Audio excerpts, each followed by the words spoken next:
கேக்குதா நான் பேசுறது? சார் கேக்குதுங்க சார். நிர்மல் கேக்குதா? கேக்குதா? ஓகே, ஸ்டார்ட் பண்ணலாம். வரவங்க ஜாயின் பண்ணிட்டோம். அனைவருக்கும் வணக்கம். காக்கைக்கூடல் தொடர் சூழல் சந்திப்பில் உங்களை சந்திப்பதில் மிக்க மகிழ்ச்சி. தொடர்ந்து பல தலைப்புகளை வந்து நம்ம சுற்றுச்சூழல் தொடர்பாக அனைத்து விஷயங்களும் இல்லை என்றாலும் பறவைகள் தொடர்பாக நம்ம ஒரு தலைப்புல பார்த்துட்டு வரோம். பறவைகள் நோக்குதல் ஒரே ஒரு வார்த்தையை வச்சுக்கிட்டு உள்ள நிறைய விஷயங்கள் வந்து இருக்குது. கேக்குதாமா நான் பேசுறது எல்லாரும்? சார் கேக்குதுங்க சார். சார் ஏதாச்சும் கேள்வி கேட்கலாமாங்க சார்? கடைசியா கேளுங்க, கடைசியா கேட்கலாம். Okay sir. இயர்போன் இருந்தா போட்டு கேட்டு பாருங்க, கொஞ்சம் கிளியரா கேட்கும். Good evening sir. Sir voice ரொம்ப லோவா கேக்குது சார். ஓகே, நான் சத்தமா பேசுறேன். I am Saran from Green Park. Okay, voice கொஞ்சம் லோவா இருக்கு. சரி. இன்னைக்கு நம்ம பார்க்க போற தலைப்பு வந்து வெட்லேண்ட் பேர்ட்ஸ். பறவை அந்த தொடர் நோக்குதல்ல வந்து இந்த வெட்லேண்ட் பேர்ட்ஸ் வந்து ஒரு தனி ஒரு இடமே இருக்கு. என்ன அப்படின்னு பார்க்க ஆரம்பிச்சுன்னா ரொம்ப சுலபமா இதை நான் சொல்லி தொடங்கணும்னு நினைக்கிறேன். புதிதாக பறவை பார்க்க தொடங்குபவர்களும் இல்லை ஏற்கனவே பறவைகளை பார்த்து வரும் நபர்களும் ஒரே இடத்தில் அதிக எண்ணிக்கையில் பறவைகளை பார்ப்பதற்கு ஒரு மிக சிறந்த இடம் வெட்லேண்ட் தான், நீர்நிலைகள் அருகில் தான். வேற எங்க போனாலும் நம்மளால வந்து பறவைகளை அதிகம் பார்க்க முடியாது. நீ சாதாரண காடுகளுக்கு போனாவோ இல்ல வயல்வெளிகளுக்கு மலை பிரதேசங்களுக்கு நம்ம வீட்டு சுத்தி இருக்கிறதுக்கு எங்க இருந்தாலும் ஒரு குறிப்பிட்ட அளவு பறவை பார்ப்பதற்கு நம்ம அதிகம் சுற்றி வர வேண்டும். ஆனா இங்கிருந்து முற்றிலும் மாறுபட்டது தான் நீர்நிலை. இந்த வெட்லேண்ட் போயிட்டீங்கன்னா மினிமம் குறைந்தது ஒரு 20 பறவை முதல் கொண்டு 50 பறவை வரை பார்ப்பதற்கான அதிக வாய்ப்பு உண்டு. அதனாலதான் நீங்க இந்த வெட்லேண்ட் லெவல்ல இந்த நீர்நிலை அருகெல்லாம் பாத்தீங்கன்னா நிறைய பறவை பார்ப்பவர்கள் நின்றுட்டு இருப்பாங்க. இன்னும் சதுப்பு நிலம் பகுதிகளெல்லாம் வந்து நாங்க போய் பார்ப்பதற்கு முன்பே அதுக்கு முன்பே எவ்வளோ பேர் வந்து காலை முதலே வந்து அங்க ஒரு நாள் முழுவதும் உட்காந்துருக்கவங்கள நான் பார்த்திருக்கேன். இப்படி எதுக்கு அங்க வராங்கன்னா ரொம்ப சுலபம் தான். அங்க வரும் பறவைகள் ஒரு நிமிடத்துக்கு மாறாது. இப்ப நீங்க சிட்டுக்குருவி வீட்டு பக்கத்துல பாத்தீங்கன்னா ஒரு 5 நிமிடத்துக்கு வேற ஒரு வீட்டுக்கு உட்காரும், உங்க தெருவோட முனைக்கு போய் வரும், மரத்துல போய் உட்காரும். இப்படி நிறைய ஒரு பறக்கும் தன்மையில இருக்கும்போது நம்மளால வந்து ஒரு 5 நிமிடம் கூட அங்க நின்று நம்ம அந்த சிட்டுக்குருவியை பார்க்க முடியாது. ஆனா நீர்நிலை அருகில் நீங்க நின்று பார்க்க ஆரம்பிச்சீங்கன்னா பறவைகள் எங்கேயுமே போகாது, அங்கேயே இருக்கும், நாள் முழுவதும் அங்கேயே இருக்கும். சில பறவைகள் வெளியே போகலாம், ஆனால் நீங்க பார்க்கக்கூடிய அளவுக்கு எண்ணிக்கையில் அதிக பறவைகள் அங்கே இருக்கும். இப்படி நீர்நிலைகள் வந்து அந்த பறவைகளுக்கான அனைத்து விதமான இறை வழங்கக்கூடிய இடமா இருக்கிறதுனால பறவைகள் வெளியே எங்கேயும் போய் தேட வேண்டிய அவசியமே கிடையாது. சரி, இப்படி இந்த நீர்நிலை அருகில் ஏன் எல்லா பறவை வர மாட்டேங்குது? சிட்டுக்குருவி அங்க வந்து எல்லாமே. அப்புறம் வந்து நம்ம காக்கா சிட்டுக்குருவி வகை இருக்கா இல்லையா சார்? இப்ப சிட்டுக்குருவில பார்க்க மாட்டேங்குது. கடைசியா பேசலாம், நம்ம கடைசியா பேசுவோம். சிட்டுக்குருவிய அந்த நீர்நிலை அருகில் வர மாட்டேங்குது. அப்ப எல்லா பறவையுமே நீர்நிலை அருகில் வந்ததுமே இறை கிடைக்குன்னா அப்படி இல்லை. ஒவ்வொரு பறவைக்கும் ஒரு வாழ்விடத்தை தேர்ந்தெடுத்து கொண்டது. அதுக்கடுத்து மிக முக்கியமா அதோட இறை தன்மைக்கு ஏற்ப அதோட வாழ்விடத்தை மாற்றிக்கொள்கிறது. இப்போ இந்த நீர்நிலை அருகில் இருக்கும் பறவைகளுக்கு பெரும்பாலான ஒரு 90% 95% முக்கிய இறை என்னன்னு பாத்தீங்கன்னா அங்க இருக்கிற மீன் தான். அந்த நீர்ல இருக்கிற மீன் தான் முக்கிய ஒரு இறை. சிட்டுக்குருவியோட இறை வந்து மீன் கிடையாது. ஆக அந்த இறைக்கு தகுந்த மாதிரி அதோட வாழ்விடத்தை அது மாற்றிக்கொள்கிறது. அதோட வாழ்விடத்துல அது இருக்கு. ஆனால் பெரும்பாலான பறவைகளை நாம் பார்ப்பதற்கு சிறந்த இடமா நீர்நிலை இருக்கிறது உண்மை. இன்னொரு குறிப்பா சொல்லணும்னா தமிழ்நாட்டில் இருக்கும் அனைத்து பறவை சரணாலயங்களும் நீர்நிலையை ஒட்டியே இருக்கு. ஒரு காடுகள் ஒட்டியோ இல்ல ஒரு வயல்வெளிகளை ஒட்டியோ மலை பிரதேசங்களை ஒட்டியோ ஒரு சரணாலயம் கூட தமிழ்நாட்டில் கிடையாது. இருக்கக்கூடிய 15 சரணாலயமும் நீர்நிலை மேலே தான் இருக்கு. அதனாலதான் இந்த அக்டோபர் மாதம் வரும்போது பாத்தீங்கன்னா பேப்பர்ல ஒரு சின்ன ஒரு செய்தி வரும், வேடந்தாங்கல் பறவைகள் சரணாலயம் திறக்கப்பட்டது, பறவைகள் எண்ணிக்கையில் வெளிநாட்டு பறவைகள் எண்ணிக்கையில் அதிகமா வந்திருக்குன்னு சொல்லிட்டு நிறைய இந்த அக்டோபர் நவம்பர் டிசம்பர் மாதம் பேப்பர்ல பார்க்கலாம். அப்ப அந்த 7-8 மாதங்கள் வந்து இந்த செய்தியெல்லாம் வந்து நம்ம படிக்கவே முடியாது. ஏண்டானா அந்த நீர்நிலை அருகில் அதிகம் பறவை இருக்கிறது. பறவைகள் பார்க்காத நபர்கள் ஒரு நிமிடம் நின்று அந்த நீர்நிலையை பார்க்க சொல்லும். ஏன்னா அவ்வளவு எண்ணிக்கையில் பறவை இருக்கிறதுனால இப்படி அந்த நீர்நிலை ஒட்டி இருக்கும் பறவைகள் என்னென்ன, ஏன் நீர்நிலை பறவைகள்ல வாத்து தான் நம்மளுக்கு வந்து முதன்மையா தெரியும். ஆனா அந்த வாத்து மட்டும்தான் நீர்நிலை பறவையா? இன்னும் பல பேருக்கு வந்து அன்னப்பறவை வந்து ஒரு சந்தேகமா இருக்கும், அன்னப்பறவை இருக்கா இல்லையா, அந்த பாலையும் நீரையும் பிரிச்சு அது குடிக்குதுன்றாங்க, அதெல்லாம் உண்மையானது நிறைய கேள்விகள் வந்து நம்ம பல வருடங்களா கேட்டுட்டே இருக்கும். அதுக்கான பதில்கள் வந்து நிறைய இடத்துல தவறாவே குறிப்பிட்டிருக்காங்க. இவை அனைத்தையும் தான் நம்ம இந்த செஷன்ஸ்ல பார்க்க போறோம். வெட்லாண்ட் பேர்ட்ஸ் ஒரு பொது தலைப்புல இது கொண்டுட்டோம். இந்த வெட்லாண்ட் பேர்ட்ஸ்குள்ள என்னென்ன இருக்குன்றது ஒரு முழுமையாவே நம்ம பார்ப்போம். அடுத்த ஸ்லைட்.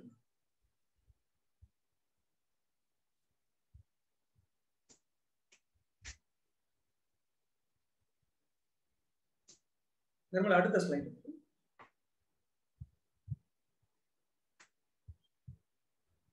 வெட்லாண்ட்ல பெருவாரி நம்ம சதுப்பு நிலங்களை வந்து பார்த்துருக்கலாம். நிச்சயமா சென்னை மாதிரி மாநகரத்துல சதுப்பு நிலம், பள்ளிக்கரணை சதுப்புலம் பெரிய ஒரு சதுப்பு நிலம் தான்.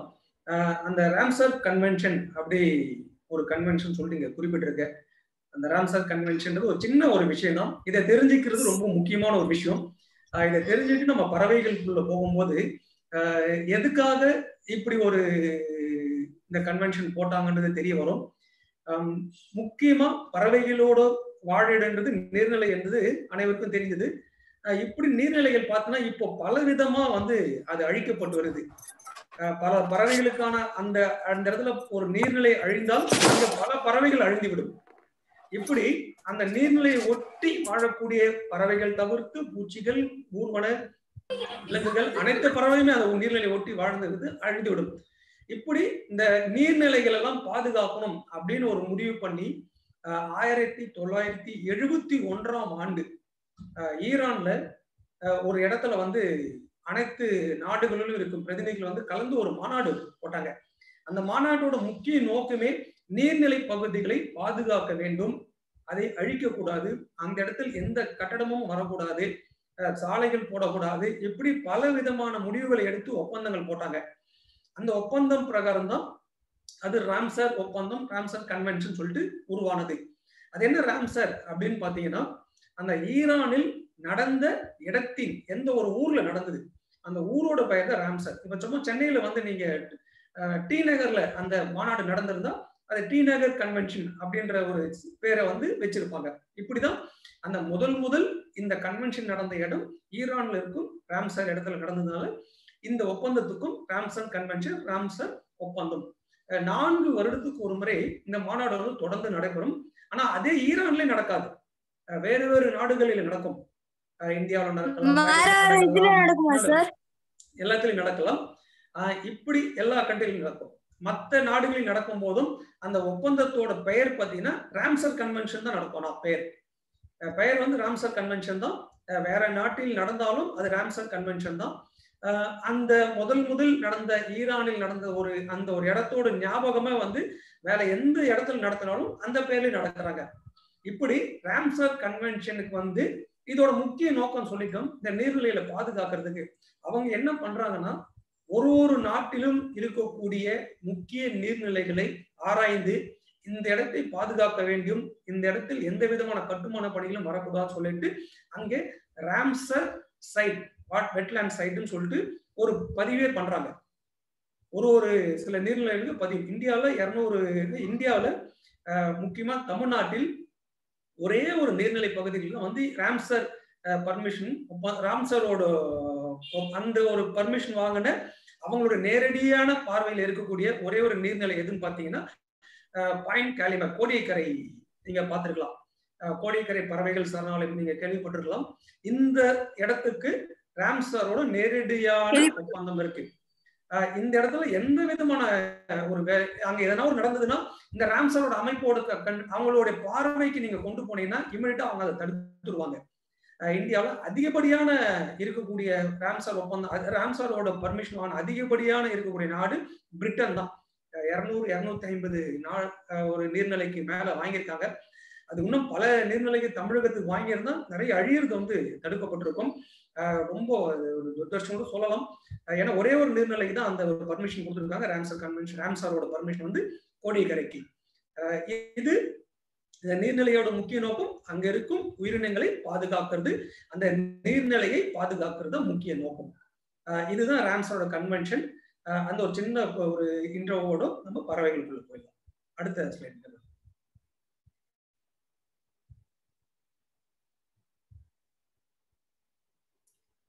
வெட்லேண்ட் பேர்ட்ஸ் அந்த டைப்ஸ் ரொம்ப முக்கியம். வெட்லேண்ட் பேர்ட்ஸ்ல முக்கியமா நம்மளுக்கு எல்லாம் தெரிஞ்சு இந்த வாத்து வகைகள் தான் தெரியும்.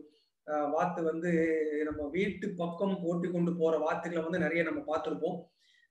அதுக்கு அடுத்து எப்போனா நம்ம பஸ்ல போகும்போது அங்க இருக்கிற நீர்நிலைகளில் ஏதோ ஒரு வாத்து இருக்கலாம், அதை பார்த்துருப்போம். அப்போ இந்த வாத்துலாம் நீர்நிலையில் தான் இருக்குன்னு சொல்லிட்டு நம்ம அதை யோசிக்கலாம் கூட அந்த ஒரு மனநிலையில தான் நம்ம இருப்போம். ஆனா இந்த நீர்நிலை பறவைகள் அப்படின்றது ஒரு 3 வகையா பிரிக்கலாம். ஒன்று இந்த வாத்து வகைகள், டக்ஸ். இந்த வகையை வந்து நம்ம நீர்நிலை பறவைகளை வந்து ஒரு முதல் வகையா பிரிச்சுக்கலாம். அடுத்து பாத்தீங்கன்னா கரையோர பறவைகள், பேர்டர்ஸ் அப்படின்னு சொல்லக்கூடிய கரையோர பறவைகள், அதையும் நம்ம பார்க்க போறோம்.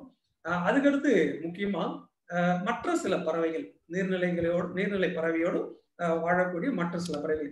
இந்த 3 பறவையும் தான் நம்ம நீர்நிலை அருகில் பார்க்க முடியும். நீர்நிலை ஒட்டி வாழக்கூடிய பறவைகள், நீர்நிலைகளில் மட்டுமே அதோட இரைகள் அதிகம் கிடைப்பதற்கான இடங்கள்.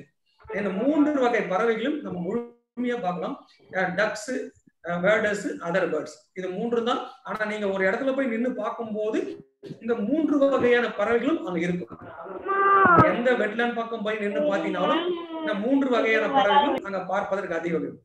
ஆக இந்த செஷன்ஸ் முடிச்சுட்டு நீங்க அடுத்து பேர்டிங் ஒரு நீர்நிலை பக்கம், வெட்லேண்ட் பக்கம் போய் பார்க்கறதா இருந்தா கண்டிப்பா இந்த 3 வகையான பறவைகளையும் பார்த்து குறிக்க ஆரம்பிங்க.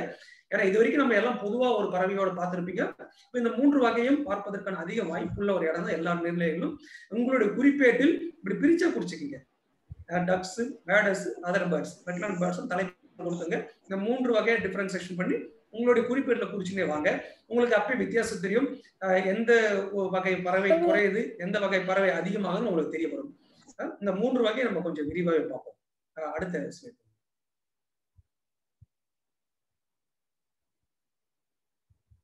சார் டக்ஸ், கூஸ், ஸ்வைன், இது 3 தான் நம்ம இந்த வாத்து வகையில முக்கியமா பார்க்க போறது. அதுக்கு முன்னாடி இந்த வாத்துகளை பத்தி ஒரு சில விஷயங்களை நம்ம பார்த்துருவோம்.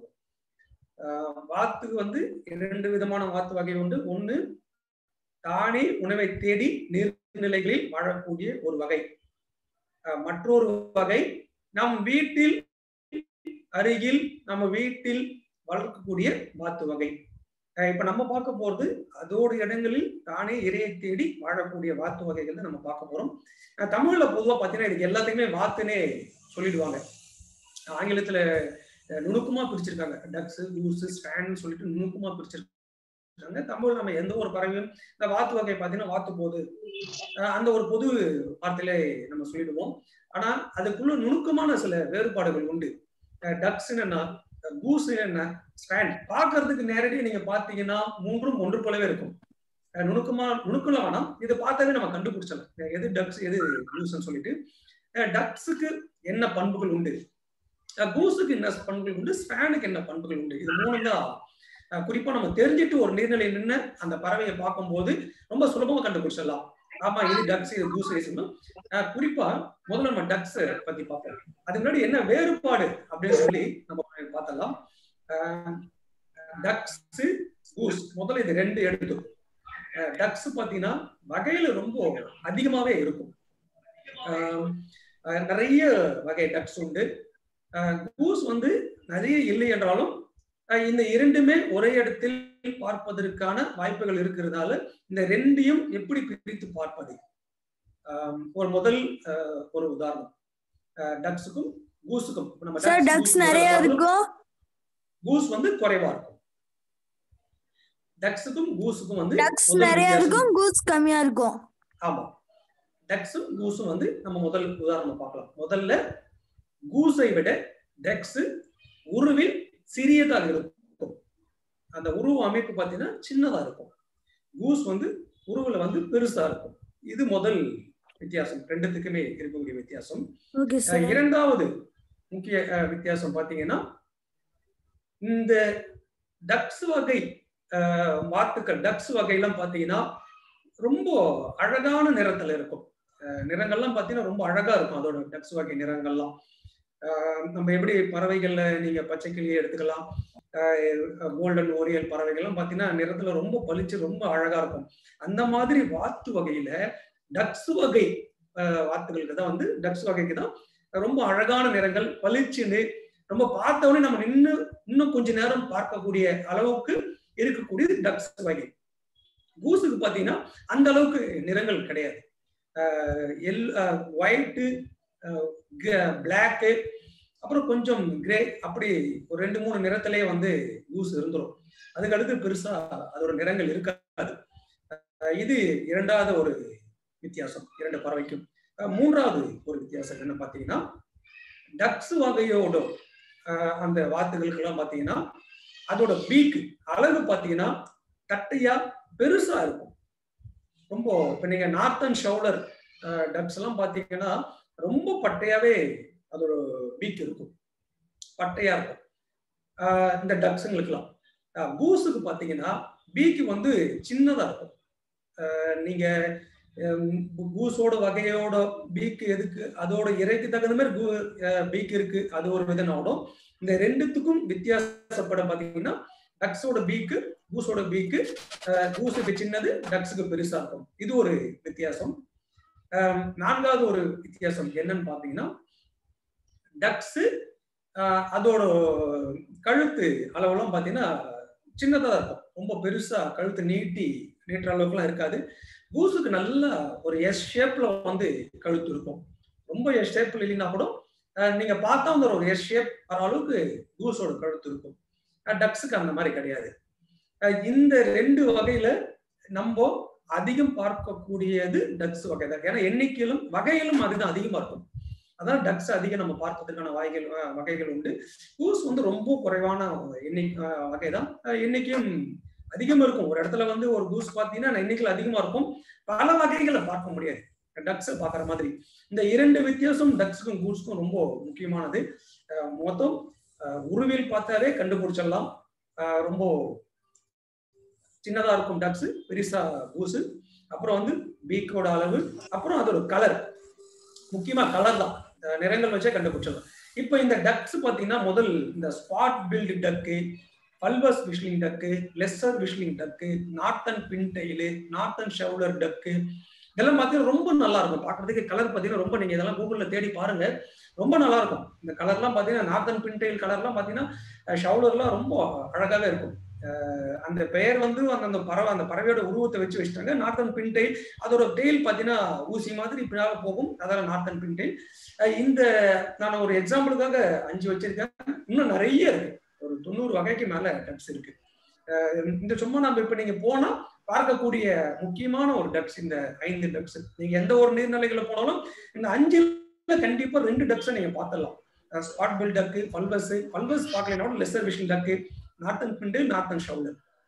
இந்த 4 மாதம் குளிர் மாதத்துல கண்டிப்பா இந்த 5 டக்ல 5ம் பார்ப்பதற்கான வாய்ப்புகள் தான் அதிகம். இல்லை என்றால் 2ல இருந்து 3 டக்கை கண்டிப்பா உங்களால பார்க்க முடியும். இந்த டக்ஸ்ல இருந்து அப்படியே நம்ம கூஸுக்கு வந்தோம்னா ரொம்ப குறைவான கூஸ்ட நம்ம இந்தியாவில பார்க்க முடியுது. பார் ஹெட்டட் கூஸ், பட்டைத்தலை வாத்து, ரொம்ப பிரமிப்பா பேசக்கூடிய ஒரு வாத்து வகை இந்த பட்டைத்தலை வாத்துன்னு சொல்லுவோம், பார் ஹெட்டட் கூஸ். மங்கோலியா எங்க இருக்கு உங்களுக்கு கேள்விப்பட்டா, மங்கோலியால இருந்து இமயமலை மேல் கடந்து இமயமலை மேல் பறக்கக்கூடிய ரொம்ப மிக சில எண்ணக்கூடிய அளவுக்கு இருக்கும் பறவைகள்ல பார் ஹெட்டட் கூஸ் தான் முதல்ல இருக்கு. இமயமலையோட உயரத்துக்கு மேல இது பறந்து இந்தியாவுக்குள்ள வரக்கூடிய ஒரு பறவை. தென் தமிழகத்தில் பழவேற்காடுக்காக உள்ள வந்து வட தமிழகத்தில் இருக்கிறதுல சென்னை, விழுப்புரம், பாண்டிச்சேரி இந்த பக்கத்துல இது இருக்கிறது இல்ல, திருநெல்வேலி கூந்தங்குளம் பகுதியில போய் அதோட இறையை 3-4 மாதம் அங்க இருக்கு பார் ஹெட்டட் கூஸ். கார்டன் பைகேமி கூஸ் கூட நீங்க அது சாதாரணமா பார்க்கலாம் கூஸ். அந்த ஸ்வான் கூஸ் வந்து இந்தியாவுக்கு வருவதில்லை, அது மங்கோலியா, சைனா பேஸ் பண்ணி வாழக்கூடிய ஒரு கூஸ் அது. கூஸோட வகைகள் குறைவினால் நம்மளால வந்து அதிகம் இந்தியாவில பார்க்க முடியாது. ஆனால் இந்த பார்டர் கூஸ் பார்ப்பதற்கான வாய்ப்புகள் ரொம்ப அதிகம். இப்ப நீங்க இங்க இருக்கிறவங்க யாருன்னா திருநெல்வேலி சைடு பக்கம் இருந்தீங்கன்னா கூந்தன்குளத்துல ரொம்ப சாதாரணமா இந்த பார்டர் கூஸை பார்க்கலாம். இந்த இப்ப போனா கூட கண்டிப்பா இருப்பதற்கான வாய்ப்புகள் உண்டு. நாளைக்கு போனா கூட உங்களுக்கு வரப்ப வாய்ப்பு உண்டு. இந்த ரெண்டு தான் கூஸ்க்கும் வித்தியாசம். டக்ஸ் வகைகளிலும் அதிகம், கூசு வகைகள்ல ரொம்ப குறைவு. ஆனா இந்த இரண்டுமே நம்ம தமிழ்நாட்டில் நீர்நிலைகளில் பார்க்கக்கூடிய பறவைகள். இதுக்கு அடுத்து ஸ்பேன் ஒன்று ஒரு முக்கிய பறவை. இந்த ஸ்பேன்ல தான் நிறைய குழப்பங்கள், நிறைய வந்து நம்ம படிச்ச தகவல்கள், நம்மளுக்கு சொல்லப்பட்ட தகவல்கள் வந்து எது சரி எது தவறுன்னு தெரியாது போகும். அந்த ஸ்பேன் பாத்தீங்கன்னா நம்ம அன்னப்பறவை, இன்னும் தமிழ்ல ரொம்ப தெளிவா சொல்லணும், அன்னப்பறவை. இந்த அன்னப்பறவை முதல்ல இருக்கான்ற ஒரு கேள்வியே நிறைய பேருக்கு இருக்கும். அன்னப்பறவைன்றது ஒரு கற்பனை பறவை, அது வந்து ஒரு கற்பனையில வரையப்பட்ட ஒரு பறவைன்னு தான் நிறைய பேர் நினைக்கும். உண்மையாவே அன்னப்பறவைன்றது இருக்கக்கூடிய ஒரு பறவை. அன்னப்பறவைன்றது இருக்கு, ஆனா அது இந்தியாவில் அந்த பறவை தற்சமயம் கிடையாது. இப்போ இந்தியாவில் வருது. இந்தியா தவிர்த்து மற்ற கண்ட்ரிகள்ல அன்னப்பறவை இருக்கு. இந்தியாவில் இல்லாத ஒரு அன்னப்பறவையை ரவிவர்மா ஓவியர் ரவிவர்மாவோட ஓவியத்துல அன்னப்பறவையோட படம் இருக்கும். அவர் வரைந்த ஒரு அன்னப்பறவை, வெள்ளை கலர்ல ஒரு அன்னப்பறவையோட படம் இருக்கும். இந்த படம் ரொம்ப ஆச்சரியமா அப்புறம் எல்லாம் கேள்விப்பட்டாங்க. இந்தியாவிலே அன்னப்பறவை இல்லைன்னு போது அவர் எதை பார்த்து வரைஞ்சிருப்பார்? அப்போ அன்னப்பறவை வந்து இருந்திருக்கலாமே. அப்போ இப்போ இந்தியாவில் இருந்துதா? இப்படி நிறைய கேள்விகள் அப்போ வந்தது. ஏன்னா இப்போ இருக்கிற மாதிரி தொழில்நுட்பமோ போக்குவரத்து வசதியோ அவர் இருந்த காலத்துல எதுவுமே இல்லாத போது ஒரு கற்பனையான உண்மை ஒரு அன்னப்பறவையை வரையறதுக்கான வாய்ப்புகள் குறைவு. ஆனா அது அவர் வரைஞ்சது அன்னப்பறவை தான். அவர் வரையும் போது அன்னப்பறவை இந்தியா தான் இருந்ததுன்னா இதை வந்து ஒரு கேள்விக்குரிய தான் இந்தியாவில் இருக்கிறாங்க. முன்காலத்தில் முன்பு இந்தியாவில் அன்னப்பறவை வாழ்ந்திருக்கலாம் அப்படின்னு ஒரு குறிப்பு இருக்கு. ஒருவேளை மற்ற ஓவியங்களை பார்த்து அவர் அன்னப்பறவை வரைந்திருக்கலாம். ஆனால் அன்னப்பறவை இருப்பது உண்மை. இந்த ரெண்டு கேள்விக்கு முழுமையான தரவுகளும் உண்மை இல்லை. முன்காலத்தில் இந்தியாவில் வாழ்ந்திருக்கலாம்ன்ற ஒரு குறிப்பு, ரவிவர்மா வேற ஒரு ஓவியத்தை பார்த்து கூட வரைஞ்சிருக்கலாம் அப்படின்ற ஒரு குறிப்பும் இருக்கு.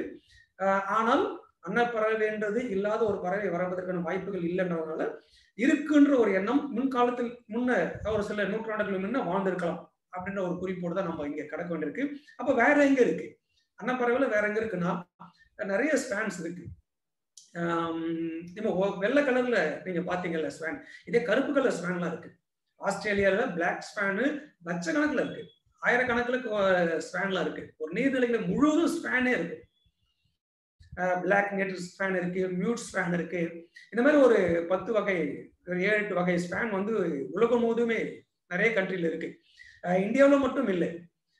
ஆனால் அந்த இந்தியாவில் இல்லாத ஒரு ஸ்பேனை பத்தி தான் குறிப்புகள் நிறைய இருக்கு. என்ன குறிப்புனா பாலையும் நீரையும் பிரித்து குடிக்க சாப்பிடக்கூடிய ஒரு பறவை தான் அன்னப்பறவைன்னு சொல்லிட்டு நம்ம எல்லாருமே படிச்சிருக்கோம், நிறைய பேர் சொல்லி கேள்விப்பட்டிருக்கோம். அது எந்த அளவுக்கு உண்மை? ஏன்னா இல்லாத ஒரு பறவையை எப்படி அவங்க எழுதியிருப்பாங்க, ரவிவர்மா எப்படி வரைஞ்சிருப்பாரு? இப்படி இருக்கும்போது அது பாலை நீரைன்னு சொல்ற நல்லா யோசிச்சு பார்க்கும்போது என்ன சொல்ற பாருங்க, அது பாலும் நீரும் நீங்க வச்சுட்டா பாலை தள்ளிட்டு நீரை தள்ளிட்டு பாலை கரெக்டா குடிச்சிரும் அப்படின்றதுதான் நிறைய பேர் சொல்லுவாங்க. உண்மையாவே அது என்ன பார்க்க நம்ம கவனிக்க வேண்டியனா, பாலை நீர், அதாவது நீரில் உணவு, இந்த பறவைகள் எல்லாம் நீர்ல தான் உணவு. நீரில் நீந்தி கொண்டிருக்கும் போது பாலைன்றது அதில் அடித்து பரப்பக்கூடிய அந்த சத்துக்கள், அவை சாப்பிடக்கூடிய தழை சத்துக்கள், அந்த தாவரங்கள் அவை நீரை விலக்கிட்டு அந்த பாலை, அதுக்கு தமிழ்ல பாலைன்னு பேரு, அந்த பாலையை சரியா அது சாப்பிட்டுடும். இதுக்குதான் பாலையும் நீரும். அது நம்ம பாலைன்னு வரும். இவங்க என்ன பண்றாங்க, அது லையை எடுத்துட்டு இல் போட்டாங்க, பாலும் நீரும் தாங்க. நீரை விட்டு பாலை குடிச்சிடும். அது நீர் பால் குடிக்கக்கூடிய ஒரு உயிரினெல்லாம் கிடையாது பறவைகள். அது பால் குடிக்கக்கூடிய ஒரு பறவையும் கிடையாது. பாலை ஆக பாலை நீரை வந்து நீரை விட்டுட்டு பாலை, இது எல்லா பறவையுமே நீரில் இருக்கக்கூடிய பறவைகள் நீர்ல இருந்து நீங்க அதோட உணவை அழகா எடுத்து அது குடிக்கக்கூடிய சாப்பிடக்கூடிய ஒரு தன்மை உண்டு. அது அன்னப்பறவை மட்டும் தனியா ஒரு குறிப்பு வந்து இன்னைக்கு வரைக்கும் அது அப்படியே கடந்து வருது. உண்மையாவே இதுதான் ஒரு குறிப்பு. அன்னப்பறவை பாலையும் நீரையும் குடிக்கிறதுக்கு ஒரு குறிப்பு. இந்த ஒரு 3 வகை வாத்து வகைகள் தான் இருக்கு. ஒன்னு டக்ஸ், இன்னொன்னு கூஸ், இன்னொன்னு ஸ்வான். இந்த 3 தான். இப்ப நம்ம ஸ்வானை விட்டுருவேன், இந்தியாவில பார்க்க முடியாது. ஸ்வான் உண்டு. டக்ஸும் கூஸும் நீங்க ஒரு நீர்நிலைகளும் கண்டிப்பா பாருங்க. அடுத்த ஸ்லைட்.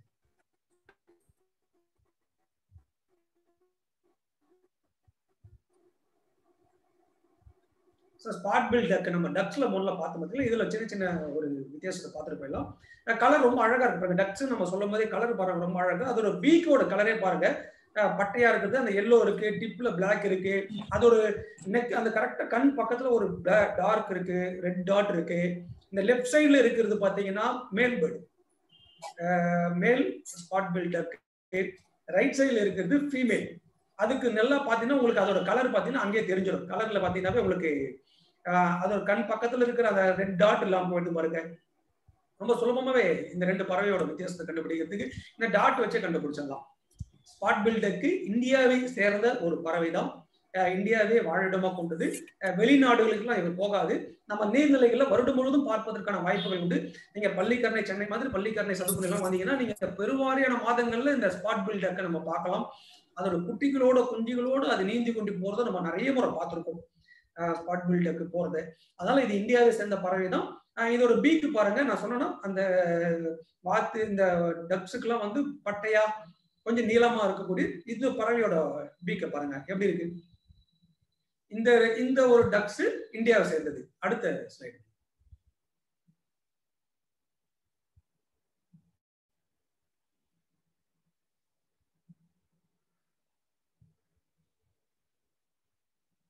நார்த்தன் பின்டெயில். இது வந்து யூரோப்ல இருந்து இந்தியாவுக்கு வரக்கூடிய குளிர்காலத்தில் வரக்கூடிய ஒரு பறவை. இப்பெல்லாம் நிறைய வந்துடுச்சு. இன்னும் பிப்ரவரி மார்ச் மாதம் வரைக்கும் நீங்க எல்லா நீர்நிலைகளும் இந்த பறவை பார்க்கலாம். அந்த வால் பாருங்களேன், நார்த்தன் பின்டெயில் வைக்கிற அளவுக்கு அது ஒரு வால் பாருங்க. அந்த பேக் சைட்ல எந்த அளவுக்கு அந்த வால் வந்து எவ்வளவு ஒரு பாயிண்டா இருக்கு பாருங்க. பாத்தீங்களா ரொம்ப அழகா இருக்கு. கலர் பார்த்தா ரொம்ப அழகா இருக்கு. பாத்தீங்களா அது ஒரு 2-3 கலர் தான் இருந்தாலும் அந்த ஷேப் ரொம்ப அழகா இருக்கு பாருங்க. இந்த லெஃப்ட் சைடு ரைட் சைடுல இருக்கிற படம் பாருங்க, ஃபீமேலோட ஒரு மேல் பறவை இருக்கு. ஃபீமேல் அப்படியே மாற்றமா இருக்கு பாருங்க. இதுல கண்டுபிடிக்கிறதுக்கு உடனே கொஞ்சம் கடினமாக இருக்கும். மேல் பறவை நம்ம பார்த்துட்டு ஃபீமேல் பார்த்தா இது வேற ஏதோ ஒரு டக்ஸ் நினைச்சிருவோம், வேற ஏதோ வகையோ ஒரு டக்ஸ் நினைச்சிருவோம். இது நார்த்தன் பின்டெயிலோட ஃபீமேல் தான். இந்த சில பறவைகளுக்கு மட்டுமே ஆண் பெண் வேற வேற நிறத்தில் இருக்கும். சில பறவைகளுக்கு ஒரே மாதிரி இருக்கும். இப்ப நீங்க அந்த ஸ்பாட் பில் டக் பாருங்க, நிறங்கள் ஏற்கனவே சிமிலராகவே இருந்தது. சின்ன சின்ன அந்த கலர்கள் வச்சுதான் நம்ம மாத்தணும். ஆனா இங்க பாருங்க முற்றிலும் வேற வேற நிறங்கள் இருக்கு.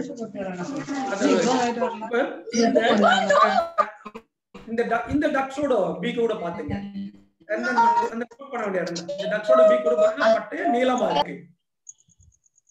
அடுத்த ஸ்லைட்.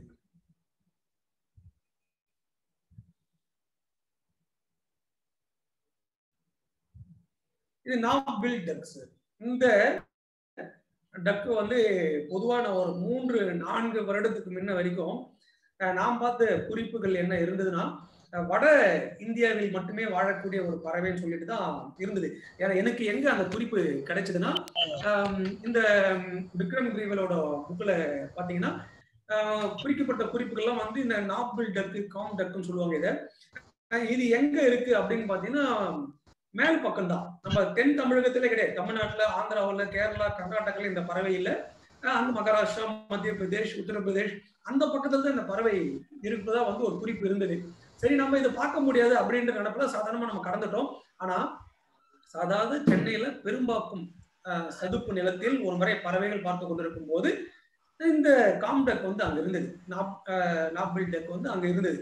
ரொம்ப ஆச்சரியமாயிடுச்சு, எப்படி இந்த பறவை ஒரு இங்க வந்தது, அதிசயமா இருக்கு. ஏன்னா இது வந்து வட இந்தியாவில் தான் பார்க்கக்கூடிய ஒரு பறவை அப்படின்னு சொல்லிட்டு அன்றைக்கு நாங்க குறித்த குறிப்பேட்டுல இந்த பறவைக்கு தான் முக்கியத்துவம் கொடுத்து குறிச்சோம். ஆனா இது வந்து பார்க்க முடியாத ஒரு பறவை அப்படின்றது.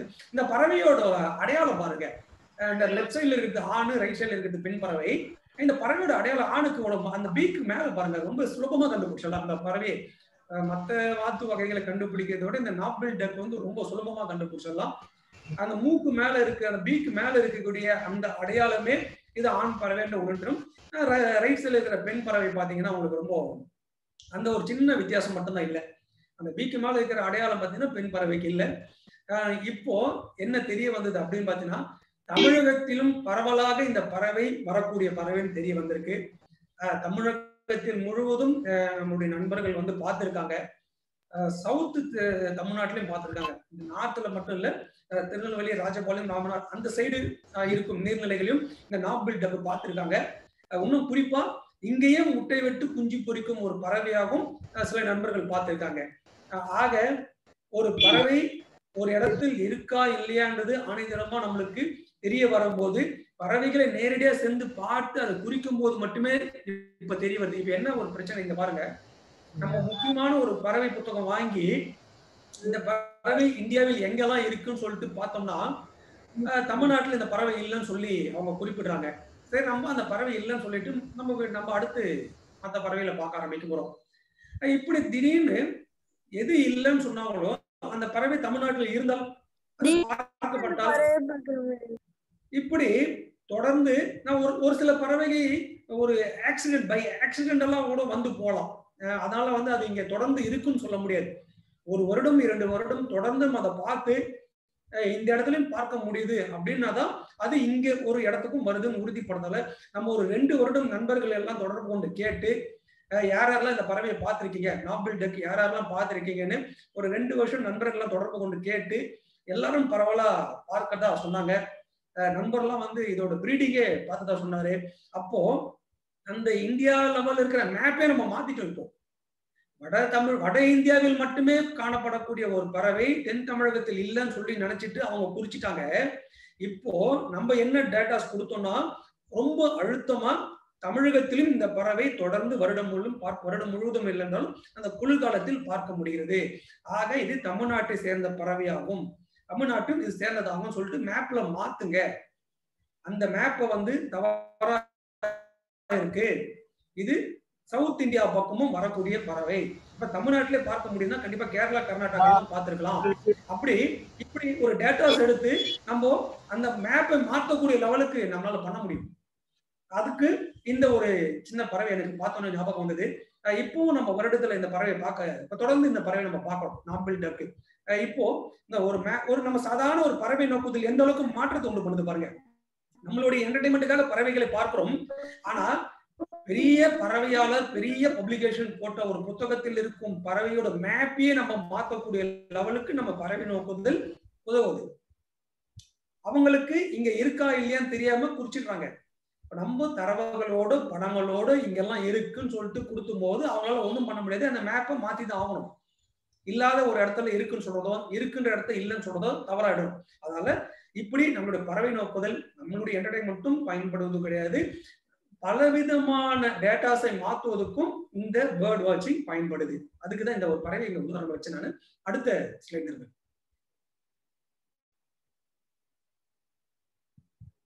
லெஸ்ஸர் விஷ்லிங் டக்.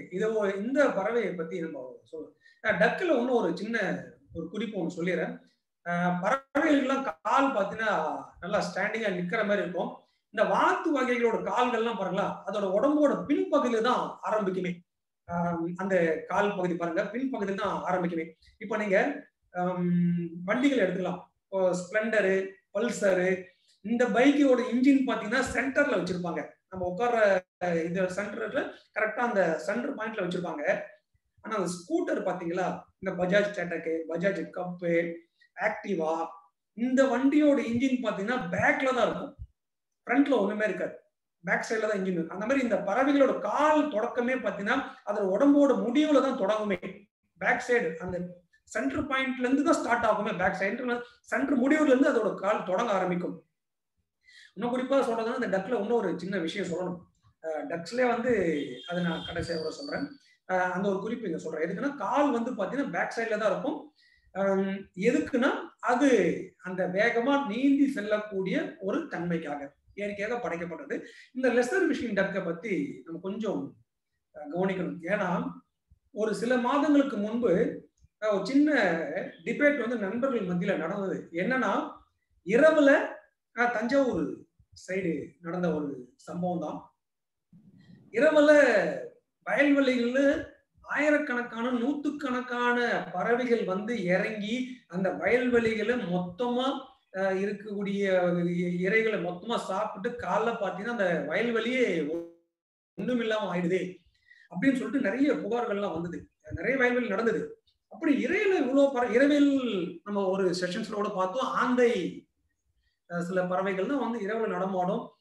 மற்ற மாதிரி ஒரு ஆயிரக்கணக்கில் வந்து இறங்கக்கூடிய பறவைகள் இரவுல எதுவுமே கிடையாது. அது என்ன பறவையா இருக்கும்னு சொல்லிட்டு நிறைய நண்பர்கள்கிட்ட அதை பத்தி பேசும்போது என்ன பறவையா இருக்கும், அப்படி வந்து இறங்குதுன்னு என்ன பறவை, பகல் அது எங்க போகுது, ஆயிரக்கணக்கான பறவைனா பகல் அப்ப எங்க போய் தங்குது, அது எப்படி யாருக்கும் தெரியாது போச்சு. இதுக்காக நிறைய காவல்லாம் இருந்திருக்காங்க. இந்த வயல்வெளிகள்லாம் பாத்தீங்கன்னா நிறைய காவல்லாம் இருந்திருக்காங்க இந்த பறவை வந்து கத்துறதுக்கு. ஏன்னா வயல்வெளியே ரொம்ப ரொம்ப இல்லாத காலி பண்ணிடுது அப்படின்றதுக்காக வந்து இந்த பறவையை வந்து மிகப்பெரிய லெவல்ல ஒரு வயல்வெளியில் இருக்கிறவங்களுக்கு வந்து கொஞ்சம் ஆபத்தாவே உணர்ந்தாங்க. ஏன்னா வயல்வெளி இல்லாம போயிடுது அப்படின்றது. இது நண்பர்கிட்ட பேசினே இருந்தோம், இது என்ன பறவையா இருக்கும், எதை குறிக்குது, அதோட பெயர் என்ன சொல்றாங்க அப்படின்னு சொல்லிட்டு இப்படி விவாதிச்சுனே இருக்கும்போது பேசினே இருக்கும்போது ஒரு வட்டார பெயரை சொன்னாங்க அவங்க. அந்த வட்டார பெயரை வச்சு யாருக்கிட்ட கேட்டாலும் அதோட இப்போ தற்போதைய இருக்க பெயரு அதோட ஆங்கில பெயர் என்னன்னு கண்டுபிடிக்க முடியல. வட்டார பெயர் வந்து அந்த வட்டாரத்துல மட்டும்தான் அந்த பெயரை கூப்பிடுவாங்க. மற்ற வட்டத்தை பார்த்தீங்கன்னா உங்களுக்கு மதுரையில ஒரு பறவைக்கு பெயர் சொல்றது வந்து சென்னையில நம்ம சொல்ல மாட்டோம். அது அங்கேயே பேசக்கூடிய ஒரு பெயரா இருக்கும். அந்த மாதிரி தான் இந்த இரவுல இறக்கக்கூடிய ஒரு பறவை பெயர் சொல்லியிருந்தாங்க. அது வட்டார பெயர் எனக்கு கூட சட்ட ஞாபகம் வரல, நான் வட்டார பெயர் சொல்லல. அந்த வட்டார பெயரை வச்சு தற்போதைய பெயரை கண்டுபிடிச்சு ஆங்கில பெயரை கண்டுபிடிச்சு யோசிச்சு பார்த்தா இந்த லெஸ்ஸர் விஸ்லிங் டக்கு இந்த பறவை தான் இரவில் வயல்வெளிகளில் இறங்கி ஆயிரக்கணக்கில் இறங்கி மொத்த வயல்வெளியும் ஒன்றுமில்லாமல் ஆக்கி விடுகிறது, இறைகளை சாப்பிட்டு விடுகிறது என்று தெரிய வந்தது. இந்த படத்தை எடுத்து நண்பர்களுக்கு அனுப்பி உங்க ஊர்ல இருக்கும் வயல்வெளிகள் வைத்துக் கொண்டிருக்கும் நபர்கிட்ட இந்த படத்தை காமிங்க, நீங்க இந்த பறவையை இந்த அடையாளத்தில் தான் பாத்தீங்களா, நீங்க பார்க்கப்பட்ட பறவை இந்த மாதிரி இருந்துதான் கேட்டு சொல்லுங்கள்லாம் சொன்னோம். அவங்களும் அங்க இருந்த வயல்வெளி இந்த நண்பர்கிட்ட எல்லாம் காமிச்சாங்க, இதே அடையாளத்துல அவங்களும் சொன்னாங்க. அப்போ இதெல்லாம் 1க்கு 10 முறை வெரிஃபை பண்ணி கடைசியா இரவில் வயல்வெளிகளில் இறங்கி சாப்பிடக்கூடிய பறவை இந்த லெஸ்ஸர் விஸ்லிங் டக்கு இன்றும் நடக்குது. இன்றும் பல வயல்வெளிகள் நடக்குது. அதுக்குதான் இந்த ஒரு ஸ்லைடு இங்க வச்சேன். டக்ஸ்ல வந்து பகல்லே நம்ம வந்து இறையை தேடக்கூடிய பறவை நினைச்சுக்குவோம், எல்லாம் பகல்லே தான் சாப்பிடணும். ஆனா இரவிலும் இறை தேடக்கூடிய ஒரு பறவையாகவே இந்த லெஸ்ஸர் விஸ்லிங் டக்கு. இது தமிழ்ல சீழகை சிறகி அப்படின்னு சொல்லிட்டு சொல்றாங்க. சிலுவை நினைக்கிறேன், சிலுவையோ சம்திங் ஏதோ ஒரு வட்டார பெயர் சொன்னாங்க, சிலுவையோ ஏதோ சம்திங் சொன்னாங்க. அதை வச்சுதான் இந்த பறவை வருதுன்னு. ஆனா இப்ப தமிழ்ல வந்து சீழகை சிறகி, இங்கிலீஷ்ல விஸ்லிங் டக், லெஸ்ஸர் விஸ்லிங் டக்கு, பல்வஸ் விஸ்லிங் டக்குன்னு சொல்லிட்டு 2 வகை இருக்கு இதுல. இந்த லெஸ்ஸர் விஸ்லிங் டக்கு சாதாரணமா நீங்க தமிழ்நாட்டுல எல்லா நீர்நிலைகளும் பார்க்கலாம், நிறைய சென்னையில பார்த்திருக்கோம். பல்வஸும் இங்க அந்த ஒரு சின்ன குறிப்பும் சொல்லணும். பல்வஸ் விஸ்லிங் டக்கு நீங்க விக்ரம் கிரீவலோட புக்ல பாத்தீங்கன்னா வட இந்தியாவில தான் குறிச்சிருப்பாங்க, கல்கத்தா பேஸ்ல தான் அது வாழுதும் குறிப்பாங்க. ஆனா சென்னையிலே நான் நிறைய முறை அந்த பறவையை பார்த்திருக்கேன், பல்வஸ் விஸ்லிங் டக்கு. ஆக இப்படி ஒரு பறவை நம்ம அந்த மேப்பை மாற்றக்கூடிய அளவுக்கு தான் நம்ம வந்து கவனமா இருக்க வேண்டிய லெவல்ல இருக்கும். இந்த பல்வஸ் விஸ்லிங் டக்கும் பாத்தீங்கன்னா நீங்க விக்ரம் கிரீவலோட புக்ல பாத்தீங்கன்னா வட இந்தியாவில தான் போட்டிருப்பாரு அவரு. இதுல என்ன பிரச்சனைனா, இந்த பறவை அங்க மட்டும் தான் இருக்குன்ற ஒரு எண்ணத்தை உருவாக்கிடும் அந்த மேப். ஆனா பாத்தீங்கன்னா நம்ம சாதாரணமா தமிழ்நாட்டுல இந்த பறவையை பார்க்கிறோம். இப்படி இந்த டக்கும் வந்து தமிழ்நாட்டுல பார்க்கக்கூடிய இது லெஸ்ஸர் விஸ்லிங் டக்கு நம்ம தமிழ்நாட்டுல பார்க்கலாம். பல்வஸ் விஸ்லிங் டக்கு வந்து இதே மாதிரி தான் இருக்கும், நிறம் வந்து இதே மாதிரி தான் இருக்கும். இதோட ஃபேமிலி தான் வட இந்தியாவிலும் பார்க்கப்படுது, தென் தமிழகத்திலும் தமிழகத்தின் சென்னையிலே வந்து சாதாரணமா பார்க்க முடியுது. அடுத்த ஸ்லைட்.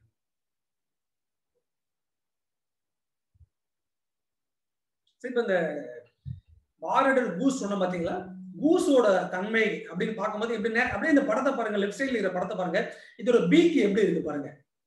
நம்ம டக்ஸோட பீக்ஸ் எல்லாம் எப்படி இருந்தது, பக்ஸோட பீக்ஸ் எல்லாம் எவ்வளவு பட்டையா நீளமா இருந்ததா, டக்ஸோட பீக் எல்லாம் இது எவ்வளவு சின்னதா இருக்கு பாருங்க, சின்னது.